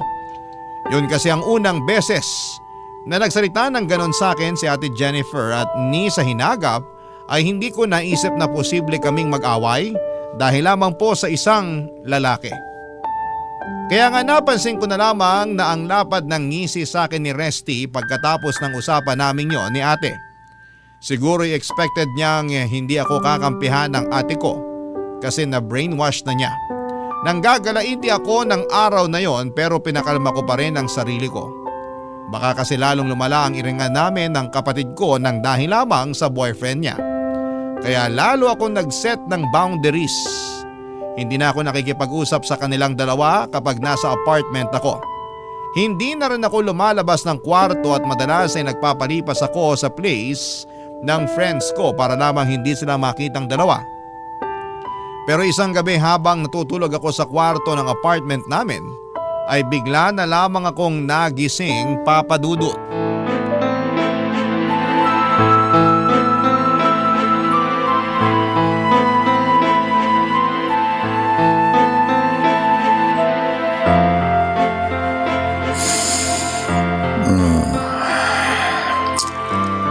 Kinis talaga. At ang bango pa. Lambot talaga ng hita mo, Krista.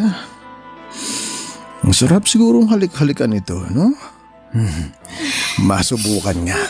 Anong ginagawa mo? Wala pa, gagawin pa lang sana. Hahalikan ko sana tong hita mo kasi nanggigigil ako. Kaso, nagising ka. Lumayo ka nga sa akin! Bakit mo ako siniba sa mukha? Ate Jennifer! Nilong ko. Ate! Huwag ka nga maingay. Tinadya ka mo na nga ako sa mukha Nakuha mo pa mag-iskandalo. Anong nangyayari rito? Bakit ka sumisigaw, Krista? Ha? Resty! Napano ka? Bakit dumudugo yung ilong mo? Paano di dudugo? Tinadya ka nito. Magaling mo kapatid yung ilong ko. Ano? Bakit mo ginawa yun sa Kuya Resty mo, Krista? Seryoso ba yan? Mas concerned ka pa sa nangyari sa demonyong yan? Pero di mo man lang ba itatanong kung bakit ko ginawa yun, ate? Ano ba kasing dahilan mo? Yung boyfriend mo kasi.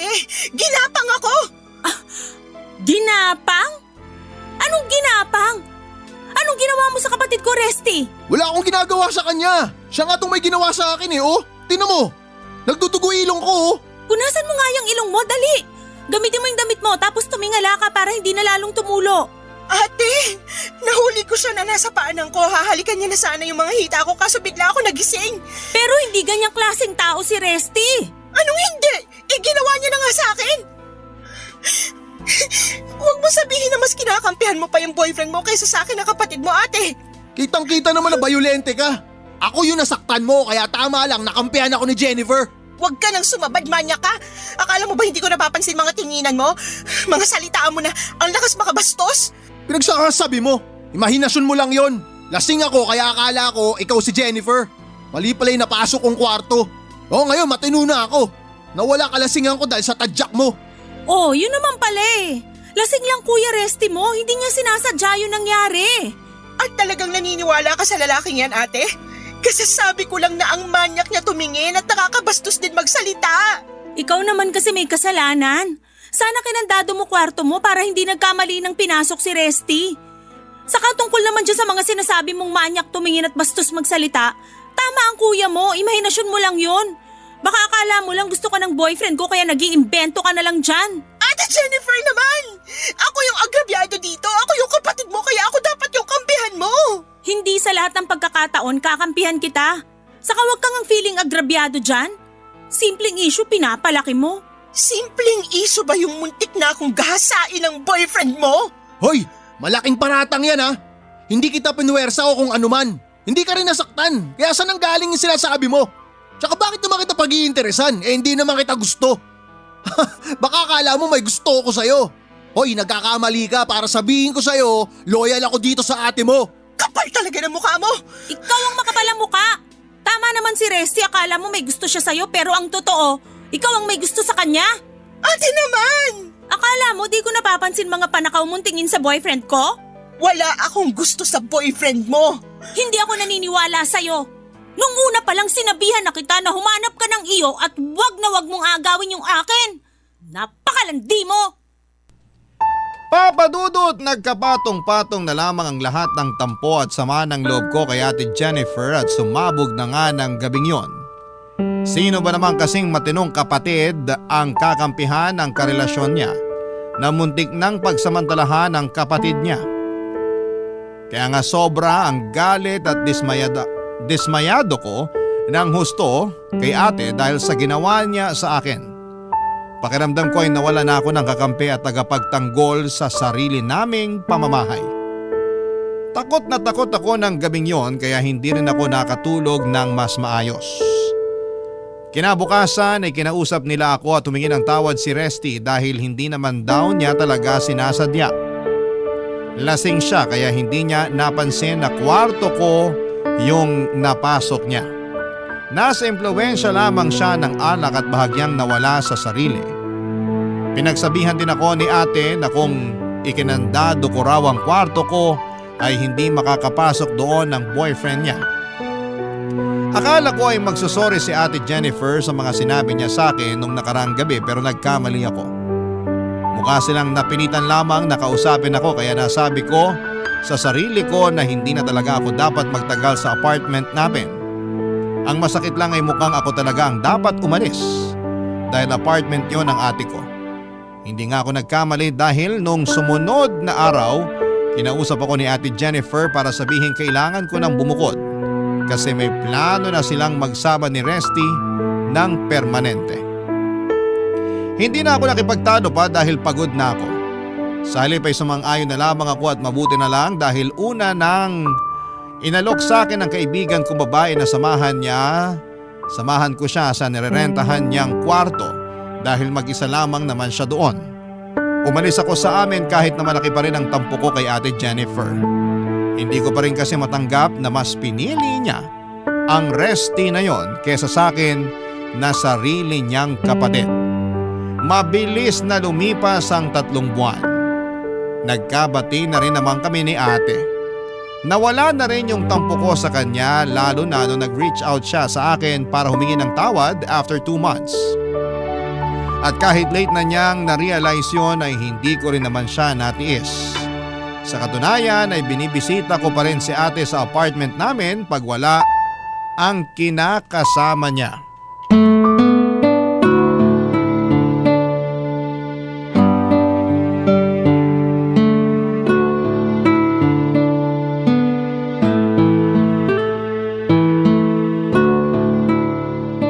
Belated happy birthday, ate. Pasensya ka na kung hindi ako nakapunta sa actual birthday mo ha. Busy kasi sa trabaho eh. Okay lang naman. Ayoko ring makaabala sa'yo. Hindi ka naman abala. Tsaka expected ko na masaya ka naman nung araw na yun kasi kasama mo si Kuya Resty. Yung totoo? Iyak lang ako ng iyak nung birthday ko. Ha? Bakit? Ano nangyari? Yung kuya mo kasi. Nahuli kong nambababae. Ano? Ang kapal naman ng mukha niya. Sino yung babaeng yon? Kilala mo ba? Oo, syempre. Yung misis niya. Oh my gosh! Nabasa ko kasi usapan nila sa text message. Ang sweet nila tapos nagpaplano pa sila ng bakasyon kasama mga anak nila. Mukhang nagkabalikan na sila. Kaya nanlalamig na siya sa akin. Yan na nga bang sinasabi ko? Loko talaga yung boyfriend mo. Hindi ko na siya boyfriend. Nakipaghiwalay na ako sa kanya last night lang. Pinalayas ko na rin siya rito sa apartment ko kaya ako na lang uli mag-isa rito. Ay, ganun ba? Pasensya ka na ate. Nakakagulat pa rin kasi akala ko talaga wala na siyang feeling sa misis niya tapos biglang meron pa pala. Akala ko rin eh. Pero nung kinumpronta ko siya, sabi niya sa akin na may mga na-realize daw siya. Di ko na inalam kung ano kasi baka sumakit lang ulo ko. For sure, sasabihin lang niya na mas mahal niya talaga asawa niya. Kaya gusto niya uli na magkabalikan sila. Akala ko ba may jowa rin yung asawa niya? Nalaman daw niya na ginagamit lang nito yung lalaki para pagselosin siya. Ay wow! Ang romantic naman. Kaya nga eh. Nakakabwisit, diba? Hindi lang nakakabwisit, nakakagigil din. Grabe ha, sarap suntukin sa mukha. Buti na lang talaga wala na siya rito sa apartment mo. Oo nga eh. Nalulungkot lang ako kasi mahal ko na siya. Tapos umasa ako na may future kami pero mukhang tama ka. Wala at hindi rin naman niya ako ganun kamahal. Ang mali ko lang, masyado akong nabulag sa nararamdaman ko sa kanya. Mas pinili ko pa nga siya sa'yo na sarili kong kapatid eh. Sorry talaga, Krista. Sorry kasi di ako naniwala sa sinabi mo noon. Dapat ako yung nagtanggol sa'yo kasi ate mo ko, kaso hindi. Pinagbintangan pa kita at sinabihan ng kung ano-anong masasakit na salita. Tapos pinaalis pa kita sa apartment natin para lang makasama ko yung mokong na yun. Nakaraan na yun ate. Tsaka napatawad na rin kita. Hindi naman kita kayang tiisin kasi mahal kita eh. Nahihiya pa rin ako sa'yo kasi hindi ako naging mabuting ate. Lahat naman nagkakamali. Oo, nagalit ako sa'yo noon pero mas magaan pa rin sa loob ko yung patawarin ka. Sana lang, di na maulit yun sa mga susunod mo pang makakarelasyon kasi baka masabunutan talaga kita. Buti na lang talaga hindi ako ganun kamaldita nung gabing yun. Pero sana sinabunutan mo na lang ako para nagising ako sa kahibangan ko nung gabing yun. Pero naisip ko sana yung boyfriend mo na lang sinabunutan natin eh, para nadagdagan sugat niya sa ilong. Hoy, bayolente ah! Siyempre! Oh, wag mong sabihin na pinagtatanggol mo pa rin yun. Hindi na no, kaya nga pinalayas ko na siya rito. Anong akala niya sa akin magmamakaawa sa kanya? Nek-nek niya! Yan ang gusto ko sa'yo, matapang ka talaga. Pero mas matapang ka. Narealize ko nga mga sinabi mo sa pagmamadali kong makapag-asawa. Kung ano tuloy ugali ng mga lalaking nagiging boyfriend ko. Dapat kasi kinikilala ko munang mabuti, hindi ako nagmamadali para iwas din sa pagkakamali. Apply mo na lang yan sa susunod para hindi ka na masaktan. Sige, pero saka na yon, ayoko munang mag-boyfriend. Wow, may lagnat ka ba? Wala naman, bakit? Bago kasi yan sa pandinig ko eh, yung ayaw mo na munang mag-boyfriend. Not so you. Ewan ko sa'yo. Basta. Salamat kasi pinatawad mo ko. Salamat dahil nandyan ka. Walang anuman, basta tandaan mo nandito lang ako. Hindi lang tayo mag-ate, mag-best friend din tayo. Naiiyak tuloy ako. Hoy, wag ka nga umiyak. Lumabas na lang tayo para kumain. I-celebrate na natin birthday mo dahil hindi mo deserve umiyak sa isang manloloko. Papadudot, lumabas kami ni Ate Jennifer para kumain sa paborito niyang restaurant kung saan kami nagkwentuhan, nagtawanan at nag-iyakan. Hinayaan ko lamang siyang ilabas ang lahat ng sama ng loob niya para naman wala na siyang daladala sa dibdib niya. Kahit naman kasi papaano'y minahal niya pa rin ang Resty na yon. Nung pauwi na kami, sinabi ni ate na malulungkot na naman siya. Sa pag-uwi niya kasi mag-isa lamang siya sa apartment. Kaya nga nag-decide akong sumama sa kanya. Bago matulog ay nanood kami ng pelikulang nakakaiyak hanggang sa antukin kaming magkapatid. Hindi nagtagal ay bumalik ako sa apartment namin ng ate ko. Masaya ako kasi kahit papaano ay nakakapag-move on na ang ate ko mula sa hiwalayan nila ni Resty. Nakatulong din ang pagkuha niya ng short-term course tungkol sa pag-housekeeping dahil pangarap daw niyang makapagtrabaho sa hotel.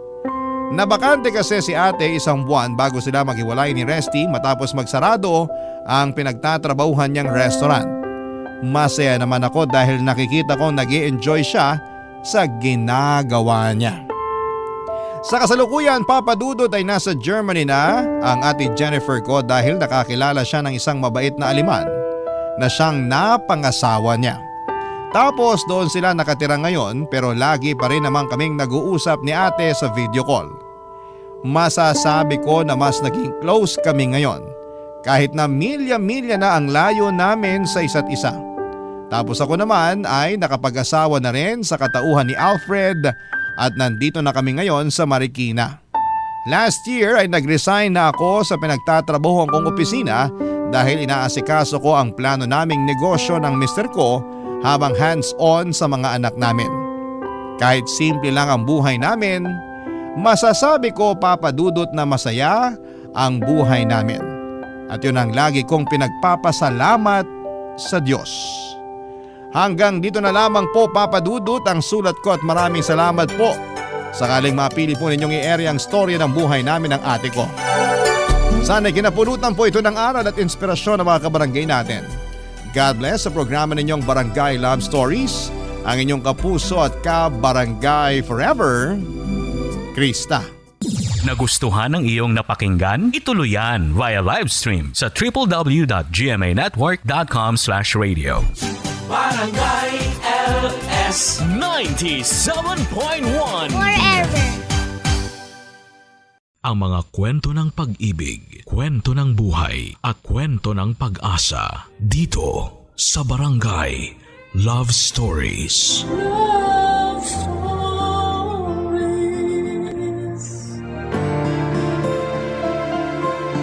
Sa buhay mag-asawa, madalas na sinusubok ang kanilang katatagan at pagsasama ng mga problema. Nagiging dahilan yon para tumatag ang kanilang relasyon. Kaya lang minsan ay nagiging dahilan din para bumitaw sila mula sa isa't isa. Ikaw kapuso, hanggang kailan mo mamahalin ang taong wala ng pagmamahal para sa'yo? Dear Papa Dudut, walang perpektong pamilya at wala ding perpektong relasyon. Ano pa man ang pagsubok na pagdadaanan ng bawat mag-asawa ay hindi nila dapat iniiwan ang isa't isa. Dahil sa panahon ng pighati at pait ng buhay, ang bawat isa lang din ang pwede nilang kapitan upang kuhanan ng lakas ng loob. Papa Dudut, itago niyo na lamang po ako sa pangalang Jovelyn. 39 years old na ako sa ngayon at nakatira dito sa La Union. Hindi ako nakapagtapos ng pag-aaral at ang pagtitinda ng mga gulay sa palengke ang naging hanap buhay ko. Nakakapagod lalo na at 3 lamang kami ng pinsang kong magkasama sa malaking pwesto namin ng gulayan. Pero ayos lang kasi wala namang trabaho ang madaling gawin talaga. Sa gulayan na rin halos umikot ang ilang taon ng buhay ko, Papa Dudut. Masaya naman lalo na at nagiging kaibigan ko na rin ang mga suki ko. Dahil malaki ang pwesto namin sa palengke, madalas din na malaki ang kita ko, lalo na kapag malapit na ang fiesta sa mga malapit na barangay. Puso kasi ang malalaking handaan sa lugar namin kapag may mga ganong okasyon. At sa ganong okasyon din ako Nagkaroon ng pagkakataon na nakilala si Kiko na kalaunan ay naging asawa ko, Papa Dudut.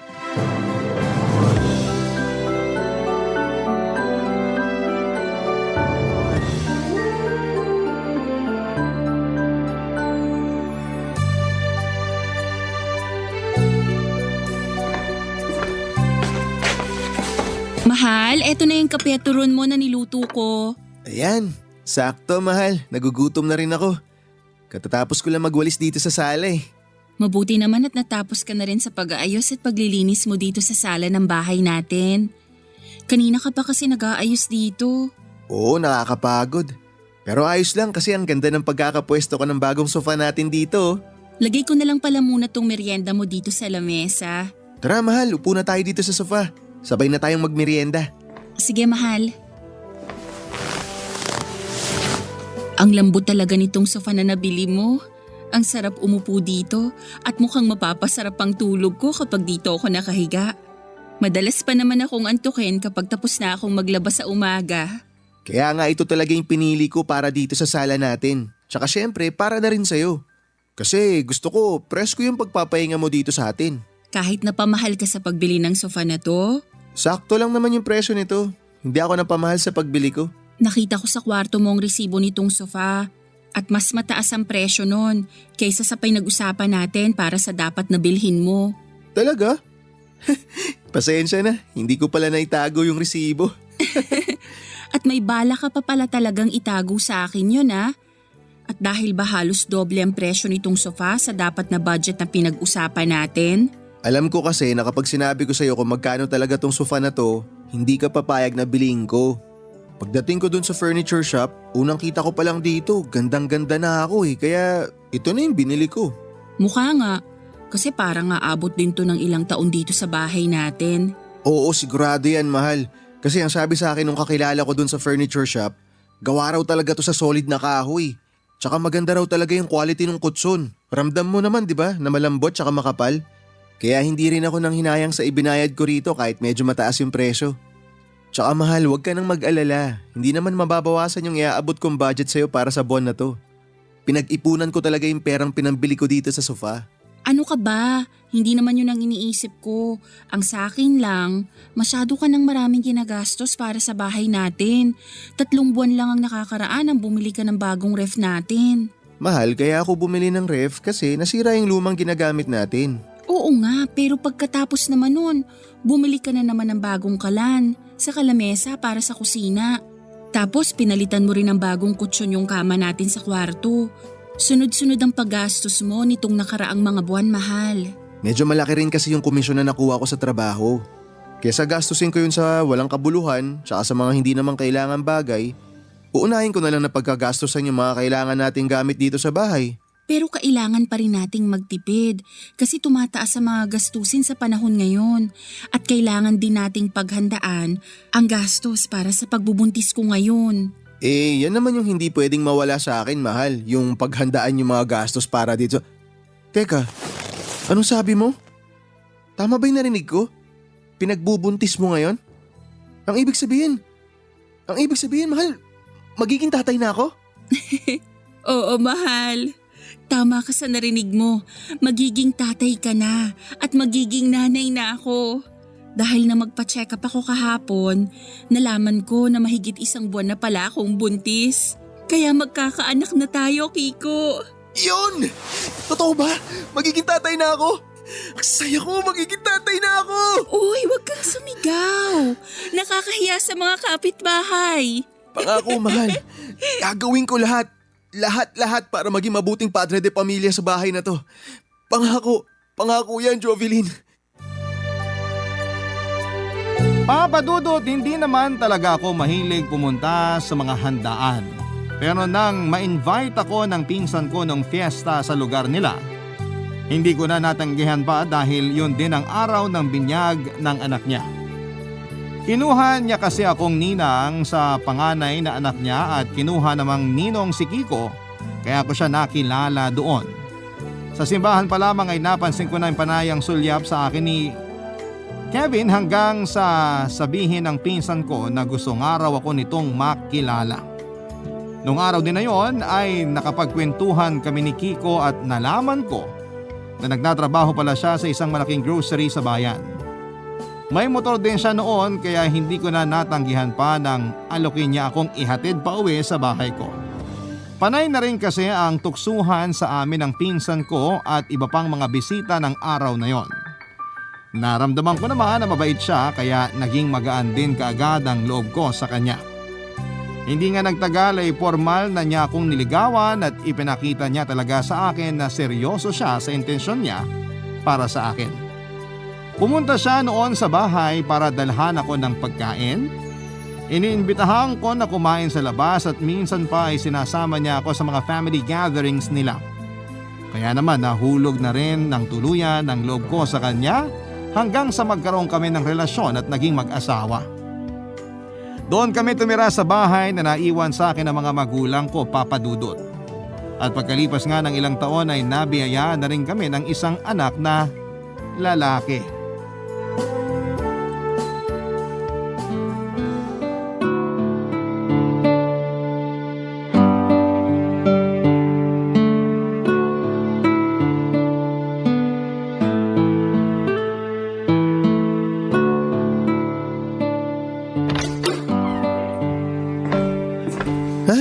Grabe yung pawis ko ah.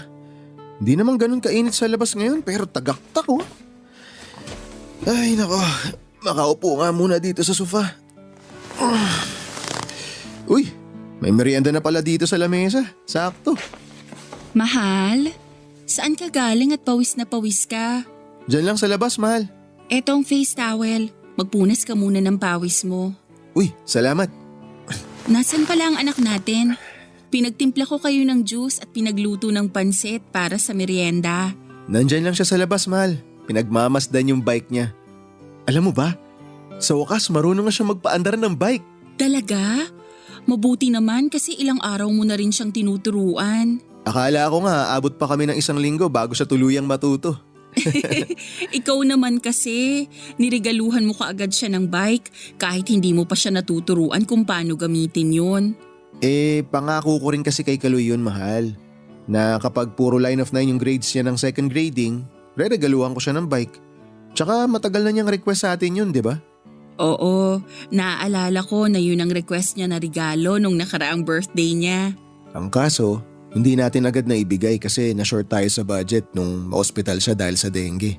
Pero ang pagkakaligtas niya sa dengue, regalo na sobrang pinapasalamat ko talaga sa Diyos noon. Pareho tayo, mahal.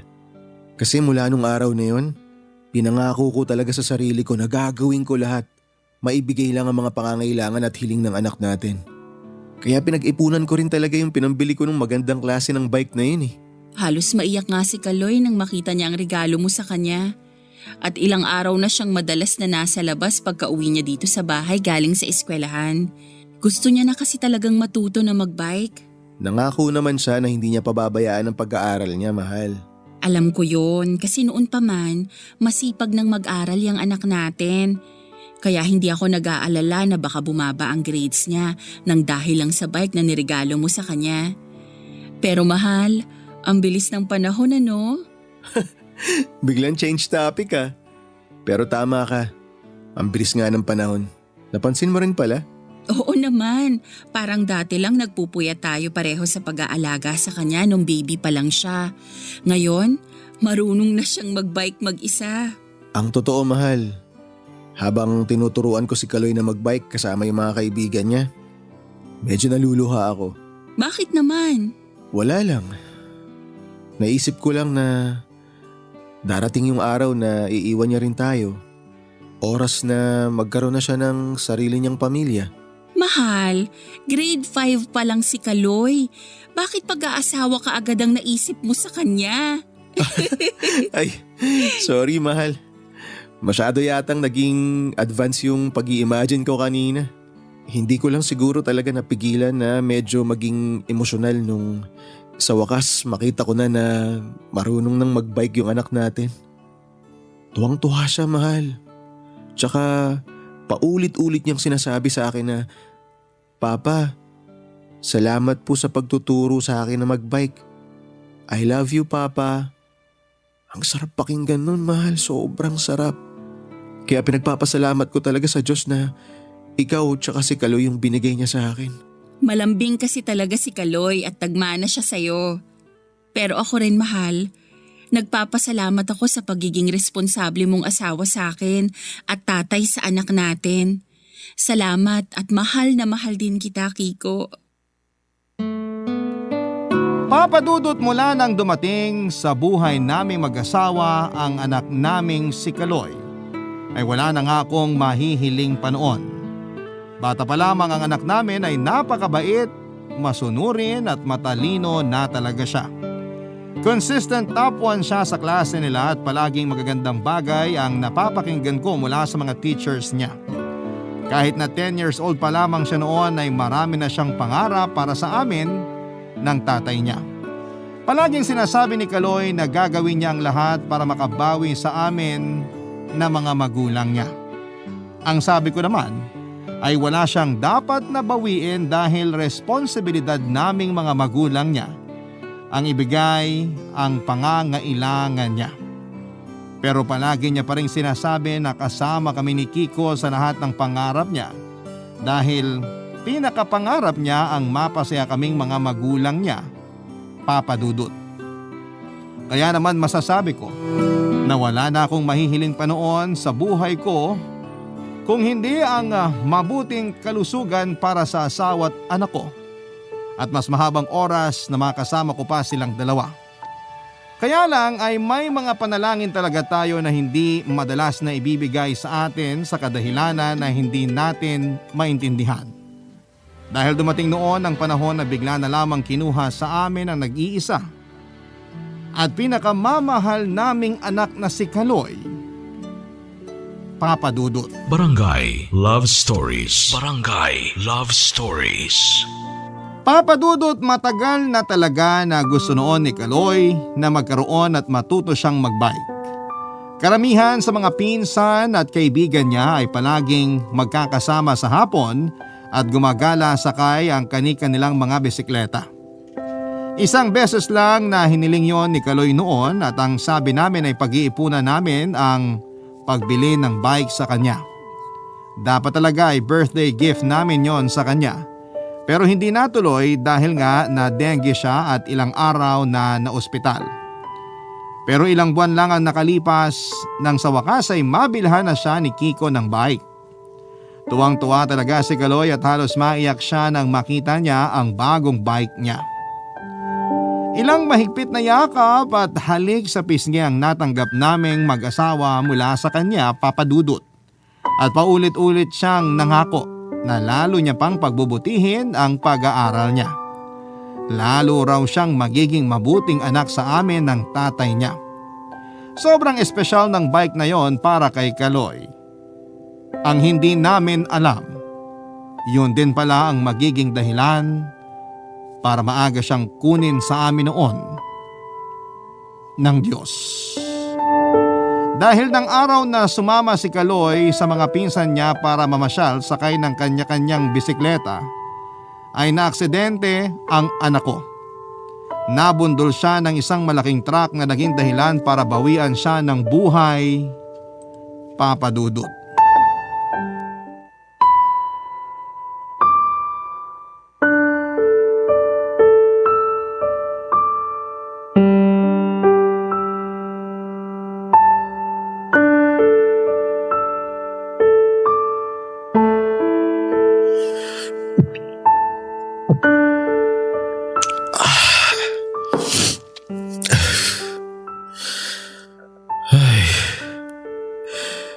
Dalawa na lang pala tong bote ng alak na may laman. Di bale. Bibili na lang uli ako mamaya sa tindahan. Nandito ka lang pala, mahal. Tanghaling tapat pa lang pero mukhang nakailang bote ka na ng alak.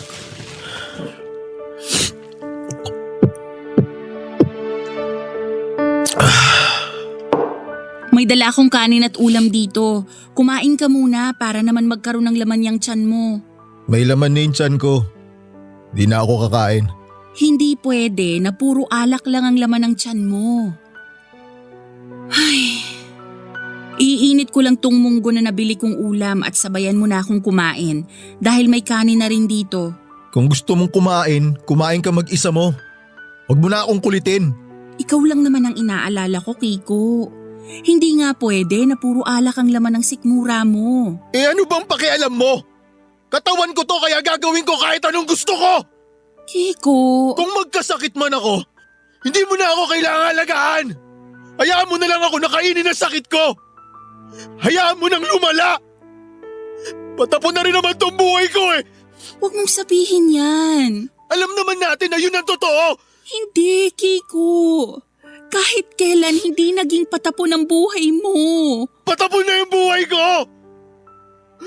Wala akong kwenta mula nung mawala yung anak natin. Mula nung mamatay siya nang dahil sa akin. Kiko, ilang beses ko bang sasabihin sa'yo na hindi mo kailangan nasisihin ang sarili mo? Wala kang kasalanan kung bakit namatay si Kaloy. Dahil aksidente yun.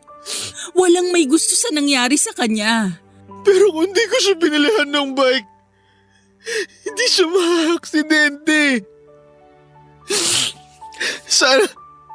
Sana hindi ko na lang siya pinayagan na magbike sa malayo kasama ng mga kaibigan niya. Dapat sinamahan ko na lang siya eh. Dapat di ko na lang siya pinayagan na sumama sa mga yun para hindi siya aksidente. Kiko, tama na. Hindi na natin maibabalik pa ang nakaraan. Ayun na nga, Jovelyn! Hindi na natin maibabalik yung buhay ng anak ko nang dahil sa akin! Anak natin, Kiko. Huwag mo naman sanang kalimutan na hindi lang ikaw ang nawala ng anak dito. Nanay ako ni Kaloy. At hindi rin madali sa akin ang pagkawala niya. Pero alam mo kung ano yung mas masakit ngayon? Yung pakiramdam na parang hindi lang siya ang nawala sa buhay ko. Parang pati ang asawa ko nawala na sa akin. Hindi mo kasi naiintindihan eh. Naiintindihan kita, Kiko. Mahirap pero pilit kitang iniintindi. Tanggapin mo na lang kasi na wala na ang anak natin at kahit kailan, hindi na siya babalik sa atin. At please lang, huwag mo nang paulit-ulit na sisihin ang sarili mo dahil wala ka naman talagang kasalanan. Kasalanan ko! Kasalanan ko! Naiintindihan mo kasalanan ko! Kasalanan ko kung bakit namatay yung anak natin! At kahit ano sabihin mo, hindi mo maalis sa akin na sisihin yung sarili ko dahil ako naman talaga yung dahilan ng pagkamatay niya! Naging pabayaan ako, Ama! Nababayaan ko si Kaloy! Ako lang ang dapat sisihin sa pagkamatay niya! Wala nang iba! Wala akong kwentang padre di pamilya! Wala akong kwenta! Kahit sunugin pa ng paulit-ulit sa impyerno yung kaluluwa ko, hindi ko mababayaran yung pagkamatay ng anak ko!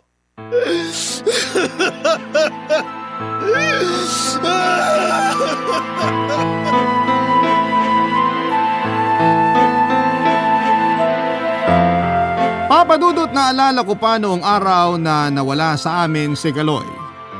Medyo palalim na ang gabi noon at kakatapos ko lamang magluto ng ulam para sa hapunan namin.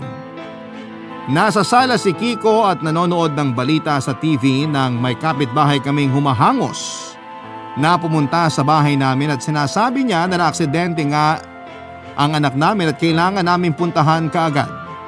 May mga sumunod pa siyang mga sinabi pero hindi ko na yon maalala pa. Kaagad na kaming pumunta ni Kiko sa lugar kung saan ay naaksidente si Kaloy. Papa Dudut, kahit nababalot ng malapot na dugo ang buong katawan ni Kaloy. Nang makita ko siya noong nakahandusay sa may gitna ng kalsada, nakilala ko kaagad ang anak ko. May barangay tanod na nasa tabi niya at sinabi na wala ng buhay ang anak ko. Kaagad kong nilapitan si Kaloy at niyakap kahit pinipigilan ako ng mga tao sa paligid ko. Paulit-ulit kong tinatawag ang pangalan niya at pinakikiusapan na imulat niya ang kanyang mga mata. Nagmakaawa ako na gumising siya kahit alam kong imposible na ng mga oras na yon. Papa Dudut, malaki ang nagbago sa asawa kong si Kiko mula nang mamatay ang anak namin. Palagi niyang sinisisi ang sarili niya dahil sa kanya raw nagpaalam si Kaloy ng araw na yon na magbabay kasama ng mga kaibigan nito. Kung hindi niya raw pinayagan ang anak namin ay hindi ito maaaksidente. At kahit pa nga nakulong ang truck driver na naging dahilan ng pagkamatay ni Kaloy, tuluyan pa rin nilamon ng matinding galit at kalungkutan ang asawa ko na naging dahilan para iwan niya ako. Ilang beses akong nakiusap na huwag niya akong iwanan pero umalis din siya sa bahay namin. Araw-araw ako naghihintay sa pagbabalik niya pero mahigit 1 taon na ang lumipas. Walang Kiko ang bumalik sa bahay namin.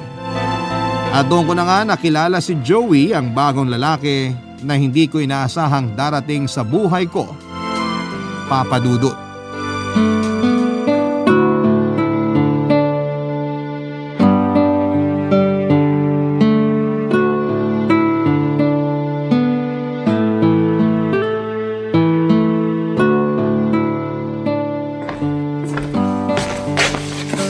Sorry, medyo natagalan ako. Nalimutan ko kasi kung saan ko nilagay itong bulak.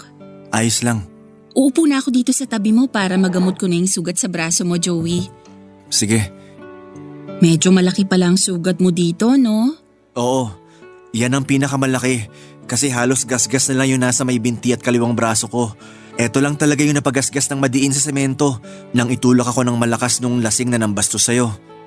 Ay, mabuti na lang talaga at hindi mukha mo ang nasubsob sa semento kanina. Mabuti na lang talaga, kung hindi, mababawasan pa tong kapugian ko. Aray!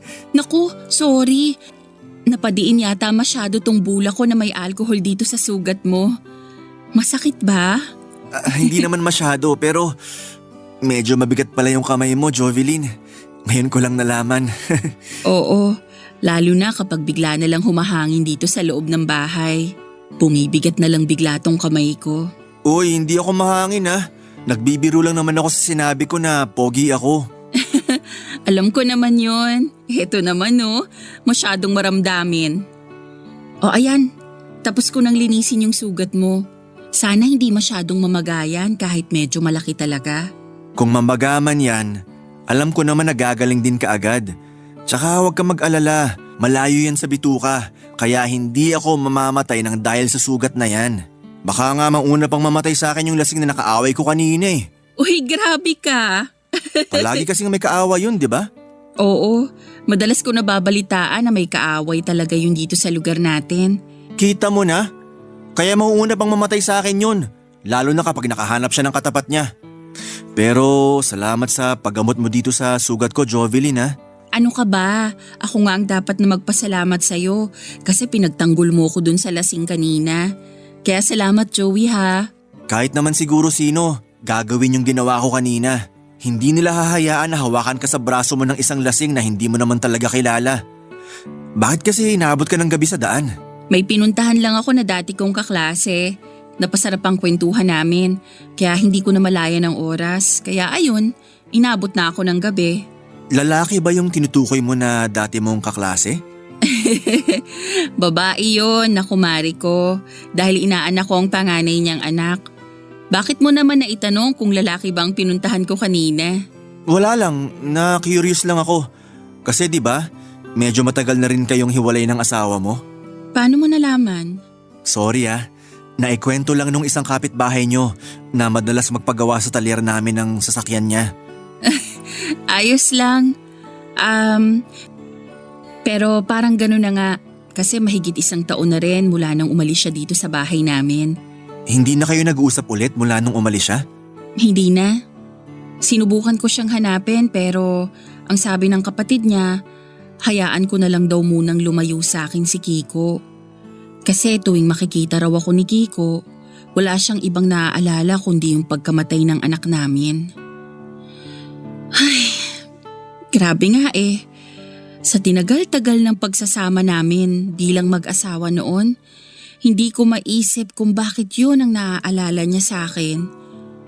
Wala na ba talaga akong magandang alaala na naibigay sa kanya? Hindi niya ba kayang balikan yung masasayang araw ng pagsasama namin? Hindi lang naman siyang nasaktan mula nang mawala ang anak namin. Ako rin. Dahil pareho kaming nawala ng anak.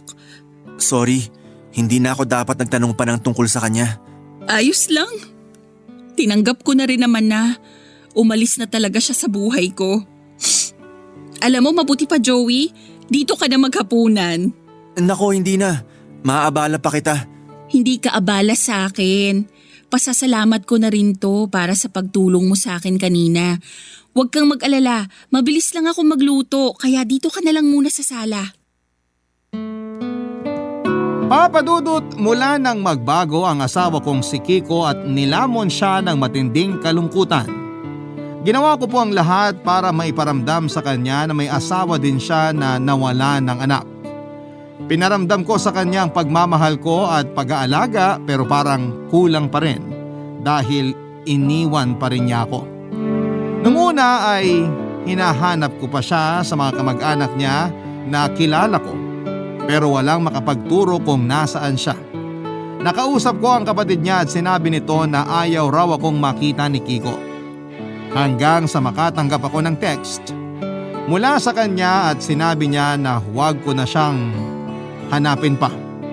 Huwag ko na raw sayangin ang oras ko sa isang walang kwentang asawa na kagaya niya.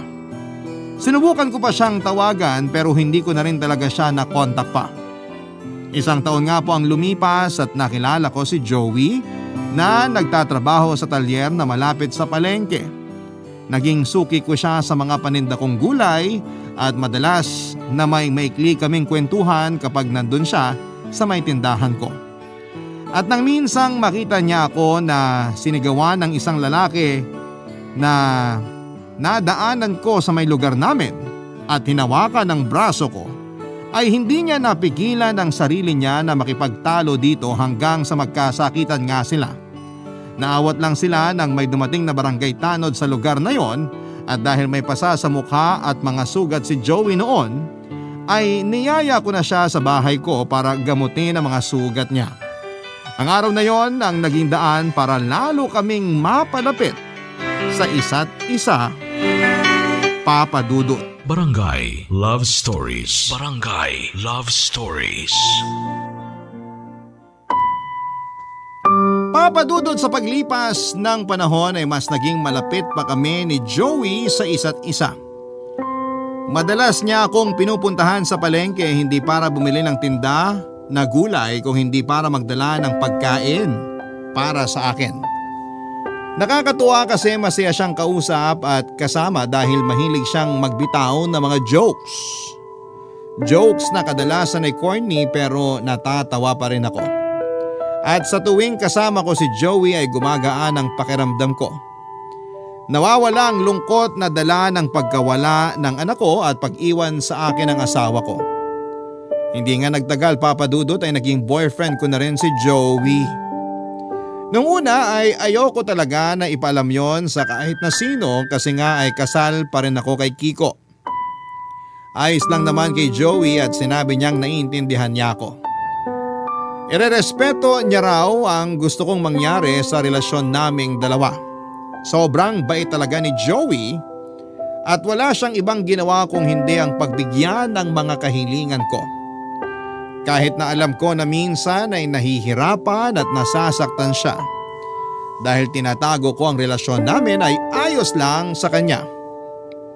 Hanggang sa pumayag na rin ako noon na magsama na kami sa iisang bahay.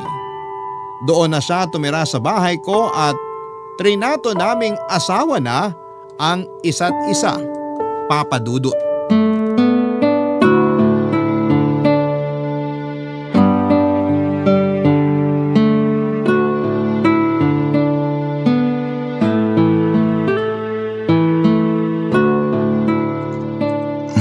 Jovelyn, medyo gagabihin pala ako ng uwi mamaya. May lakad ka ba pagkatapos ng trabaho mo? May kliyente kasi ako na tumawag kahapon. Pupunta raw siya sa talyer mamaya kasi may gusto siyang ipatingin sa sasakyan niya. Kaya lang gabi na siya makakapunta. Bakit hindi na lang niya ipagpabukas? Nung isang linggo pa raw talaga niya gustong ipatingin sa akin yung sasakyan niya. Kasi iba raw talaga ang tunog sa tuwing bubuhayan niya yung makina. Wala lang talaga siyang oras kaya hindi niya maidaan sa talyer. Sakto, Bukas ang off niya sa trabaho kaya pwede niyang iwan ng sasakyan niya sa talyer mamaya. Huwag ka mag-alala. Bukas ko pa naman aayusin yon kung may kailangan man akong ayusin doon. Hihintayin ko lang talaga siya na makarating sa talyer para maiwan niya doon ang sasakyan. Okay, sige. Oh, bakit parang bigla namang nalungkot ang asawa ko? Hindi ah. Hindi raw, pero humahaba yung uso mo. Sabihin mo na kung ano man yung gusto mong sabihin, Jovelyn. Bala ko kasi sanang magluto ng paborito mong nilagang baka mamaya. Pero sige, sa ibang araw ko na lang siguro gawin yon. Pwede mo pa rin namang iluto yun mamaya. Wag na, sa ibang araw na nga lang. Jovelyn, ang sabi ko, gagabihin lang ako. Pero dito pa rin naman ako maghahapunan. Kaya iluto mo na yung paborito kong ulam na nilagang baka. Kakainin ko yun kahit malamig at namumuo ng mantika sa sabaw. Sira.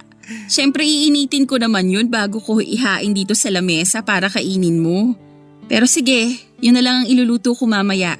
At hihintayin na lang din kita na makauwi para sabay na tayo makapaghapunan. Sigurado ka? Oo naman. Baka malipasan ka ng gutom kapag hinintay mo pang pag-uwi ko. Hindi naman ako mabilis magutom sa gabi, kaya hihintayin na lang kitang makauwi. Mas nabubusog din ako kapag sabay tayong kumakain. Okay, sige. Ikaw ang bahala. Kailangan ko na rin palang umalis kasi ako magbubukas ng talyer ngayon. Ito pala yung bag mo, Joey.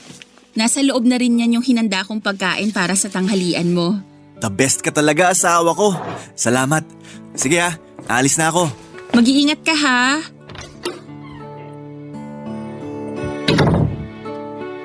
Maglalaba muna ako siguro bago mamalengke kasi medyo maaga pa naman. Unahin ko na lang din munang ligpitin itong mga pinagkainan namin ni Joey. Mukhang may nakalimutan na naman ang asawa ko. Kapag buksan na nga siya ng pinto, kasi baka nalock niya yon bago siya lumabas kanina. Ano na namang nakalimutan mo at… Kiko? Jovelyn, kumusta ka na? Anong masamang hangin ang biglang nagpadala sa'yo papunta rito sa bahay ko? Gusto sana kitang makausap. Wala na tayong dapat na pag-usapan. Jovelyn, sorry. Alam ko na malaki yung naging kasalanan ko sa'yo. At hindi yun mababawi ng isang sorry mo lang. Nagkamali ako nung iwan kita noon pero pinagsisisihan ko na lahat ngayon yun. At ngayon pa? Ngayon mo pa talaga naisip yan? Pagkatapos ng mahigit 2 taon mula nang iwan mo ko? Kaya nga ako bumalik dito eh. Kasi gusto kong makabawi sa'yo. Wala nang dahilan para gawin mo yan, Kiko. At wala na ring dahilan para mag-usap pa tayo kaya umalis ka na. Jovelyn, pakiusap naman. Pakinggan mo muna yung mga sasabihin. Umalis ka na, Kiko. Ayoko nang makita ka pa ulit. At mas lalong ayoko nang makausap ka, kaya huwag ka nang babalik pa dito sa pamamahay ko. Papa Dudut, hindi naging madali ang umpisa ng relasyon namin ni Joey dahil uso sa lugar namin ng mga tsismosang walang ibang magawa kung hindi ang pag-usapan ng buhay ng ibang tao. Kaya nga noong bago pa lamang ang relasyon namin ay madalas kong marinig na usap-usapan sa palengke ang pangalan ko. Isa raw akong babaeng may kalaguyo at si Joey yon dahil kasal pa raw kami ni Kiko. Alam ko naman na may asawa pa rin ako pero sa papel na lamang yon dahil mahigit 1 taon na kaming hindi nag-uusap at nagkikita ni Kiko. Para sa akin, Papa Dudut, ay sapat ng panahon yon para magsimula akong umusad para sa sarili ko. At ng mga oras na yon ay sigurado na rin ako na si Joey na ang bagong mahal ko. Pero aaminin ko na mula nang muli kaming magkita ni Kiko ay nagsimula akong maguluhan.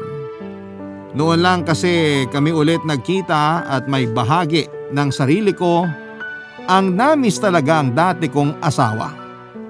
Mas lalo akong naguluhan nang sabihin niya na gusto niyang makipagbalikan sa akin. Sa totoo lang ay matagal kong ipinagdasal na sana mangyari yon na muli siyang bumalik at makipag-ayos sa akin. Matagal kong hinihiling na sana'y maging maayos ulit ang relasyon namin bilang mag-asawa. Pero noon yon, nung hindi ko pa nakilala si Joey. Pero may gusto akong siguraduhin sa sarili ko kaya pagkalipas ng ilang araw, nakipagkita at nakipag-usap din ako sa dati kong asawa, Papa Dudut.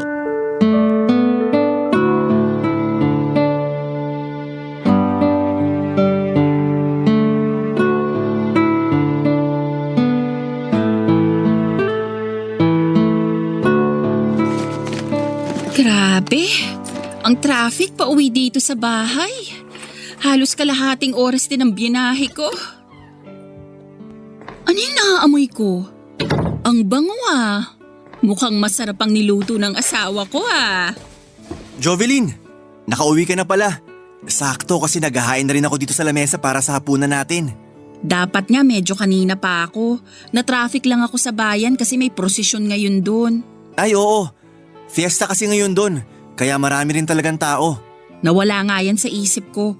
Kung alam ko lang, hindi na sana ako umalis ng bahay. Ayos lang yan. Ang mahalaga nakauwi ka ng safe dito sa bahay. Upo ka na para makakain na tayo. Kukunin ko lang yung niluto ko na kaldereta. Kaya naman pala sa sala pa lang. Nakakaramdam na ako ng gutom kasi paboritong ulam ko pala yung niluto mo. Naisip ko kasi na ang tagal na rin nating hindi nakakapag-ulam ng kaldereta. Kaya ito ang niluto ko nang makauwi ako kanina. Ilalagay ko na tong ulam dito sa lamesa para makakain na tayo. Sige Joey.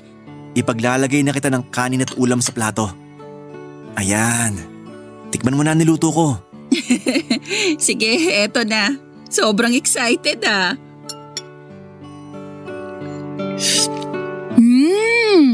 Masarap ah. Malambot yung karne. At sakto lang din ang timpla ng sarsa mo dito sa kaldereta. Mukhang masisira na naman ang diet ko nito. Ayos lang yan. Eto, lalagyan pa kita ng kanin at ulam. Eto na rin ang baso ng juice na tinimpla ko kanina. Grabe na ang pag-aasikaso na ginagawa mo sa akin ngayon, Joey. Ganun talaga. Kasi minsan ko lang magawa to sa'yo, Jovelyn. Ang makabawi sa mga pag-aasikaso mo sa akin. Ako yung mas madalas sa bahay, kaya dapat lang na ako ang mas mag-asikaso sa'yo. Hindi dapat ganon, Jovelyn. Dapat palaging pantay ang ginagawa natin dito sa bahay. Hindi man tayo kasal, dapat pagsilbihan pa rin kita bilang asawa ko. Alam mo, naninibago talaga ako sa'yo. May gusto ko bang sabihin sa akin? Wala naman. Gusto ko lang talaga makabawi sa'yo. Sabi ko naman sa'yo, wala kang naging pagkukulang sa akin, kaya hindi mo kailangan na bumawi. Pero Joey, ang totoo, ako yung may gustong sabihin sa'yo. Pwede naman siguro mamaya yan. Pagkatapos natin maghapunan. Kumain na lang muna tayo kasi lalamig na tong niluto ko. Ayoko rin kasing patagalin pa to, Joey. Wala naman akong ginawang kasalanan pero medyo nagigilty lang talaga ako. Alam mo naman pala na wala kang ginawang kasalanan. Kaya siguro hindi na natin kailangan pang pag-usapan kung ano man yan, Jovelyn. Mabuti pa na kumain na tayo para… Nakipagkita ko kay Kiko kanina. Alam ko. Alam mo? Oo, Jovelyn. Hindi ko sinasadya na mabasa yung text niya sa cellphone mo kahapon habang naglalaba ka. Kaya alam kong totoong dahilan ng pag-alis mo kanina. Kahit sinabi mo na may pupuntahan kang pinsan mo sa bayan. Alam ko na si Kiko ang pupuntahan at kikitain mo. Jovelyn, makikipagbalikan ka na ba sa kanya? Tatapusin mo na ba ang lahat sa atin?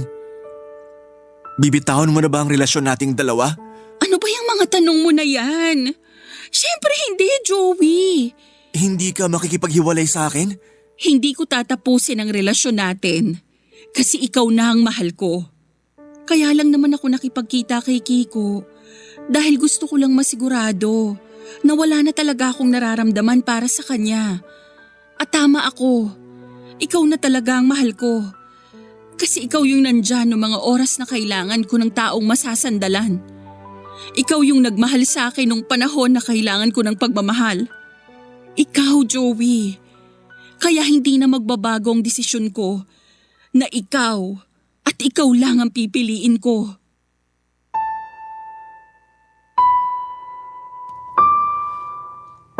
Papa Dudut, wala na talaga akong plano na makipagkita dapat kay Kiko noon. Ang sabi ko sa sarili ko ay wala nang dahilan pa para makipagkita ulit ako sa kanya. Kaya nga hindi ko nireplyan ang mga message niya sa akin kasi ayoko na ring magulo pa ang relasyon namin ni Joey. Pero may gusto lang din talaga akong patunayan noon sa sarili ko kaya pagkatapos ng ilang araw na pangungulit niya sa akin sa text ay pumayag na rin ako na makipagkita sa kanya sa isang restaurant. Doon kami mas nakapag-usap ni Kiko Papadudot tungkol sa mga nangyari sa kanya noong mga panahon na hindi kami magkasama. Sinabi niya na malaki ang naging pagsisisi niya sa lahat ng hindi magandang pakikitungo niya sa akin. Pero mas nagsisisi raw siya noong iwanan niya ako ng panahon na kailangan namin ang isa't isa. Hinanap lang daw niya ang sarili niya at inamin niya na nagkaroon siya ng ibang babae. Pero sa huli, na-realize niya na ako pa rin ang mahal niya. Kaya siya bumalik dahil gusto na niyang ayusin ang relasyon naming dalawa. Alam niya ang tungkol kay Joey at umaasa siya noon na siya ang pipiliin ko. Tahimik lang akong nakinig sa mga sinabi niya habang patuloy kong pinapakiramdaman ang sarili ko. At nang hawakan niya ang kamay ko kasunod ng muling paghingi ng tawad sa akin, ngumiti ako sa kanya kasunod ng pagbawi ng kamay ko. Nang mga oras na yon, Papadudot, ay malinaw na sa akin ang lahat. Malinaw na kung ano ang nararamdaman ko. Wala nang kami na dapat balikan o ayusin. At yung sinabi ko kay Kiko, hiniling ko na palayain na niya ako dahil may ibang minamahal na ang puso ko. Papadudod, sinabi ko ang lahat ng yon kay Joey nang gabing aminin ko sa kanya na muli kaming nagkita ni Kiko. Nagulat pa ako na alam na pala niya ang tungkol doon at naghihintay na lang din siya na makipaghiwalay ako sa kanya. Akala niya tatapusin ko na ang lahat sa aming dalawa, kaya pala naging mas sweet siya sa akin noon dahil natatakot siya na iwanan ko siya. Natatakot siya na hindi ko siya piliin. Pero paano ko hindi pipiliin ang lalaking naging sandalan ko ng mga panahon na naghahanap ako ng pagmamahal? Paano ko hindi pipiliin ang lalaking walang ibang ginawa kung hindi ang mahalin ako? Kaya naman sa huli, wala akong ibang gustong makasama kung hindi si Joey lamang, Papadudot. Ngayon ay may isa na kaming anak ni Joey at masaya ang aming pagsasama, Papadudot. Nasa proseso na rin po ng tuluyang pagsasawalang bisa ang kasal namin ni Kiko. Masaya ako sa piling ng partner ko, Papadudot, na si Joey. At maging syempre sa anak ko at wala na akong ibang mahihiling pa.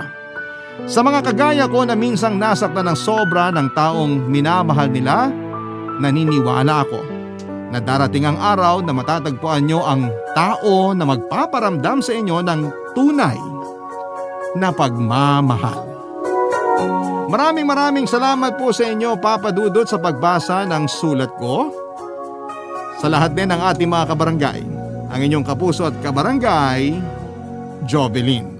Nagustuhan ng iyong napakinggan? Ituloy yan via live stream sa www.gmanetwork.com/radio. Barangay LS. In Mega Manila, 97.1. Forever.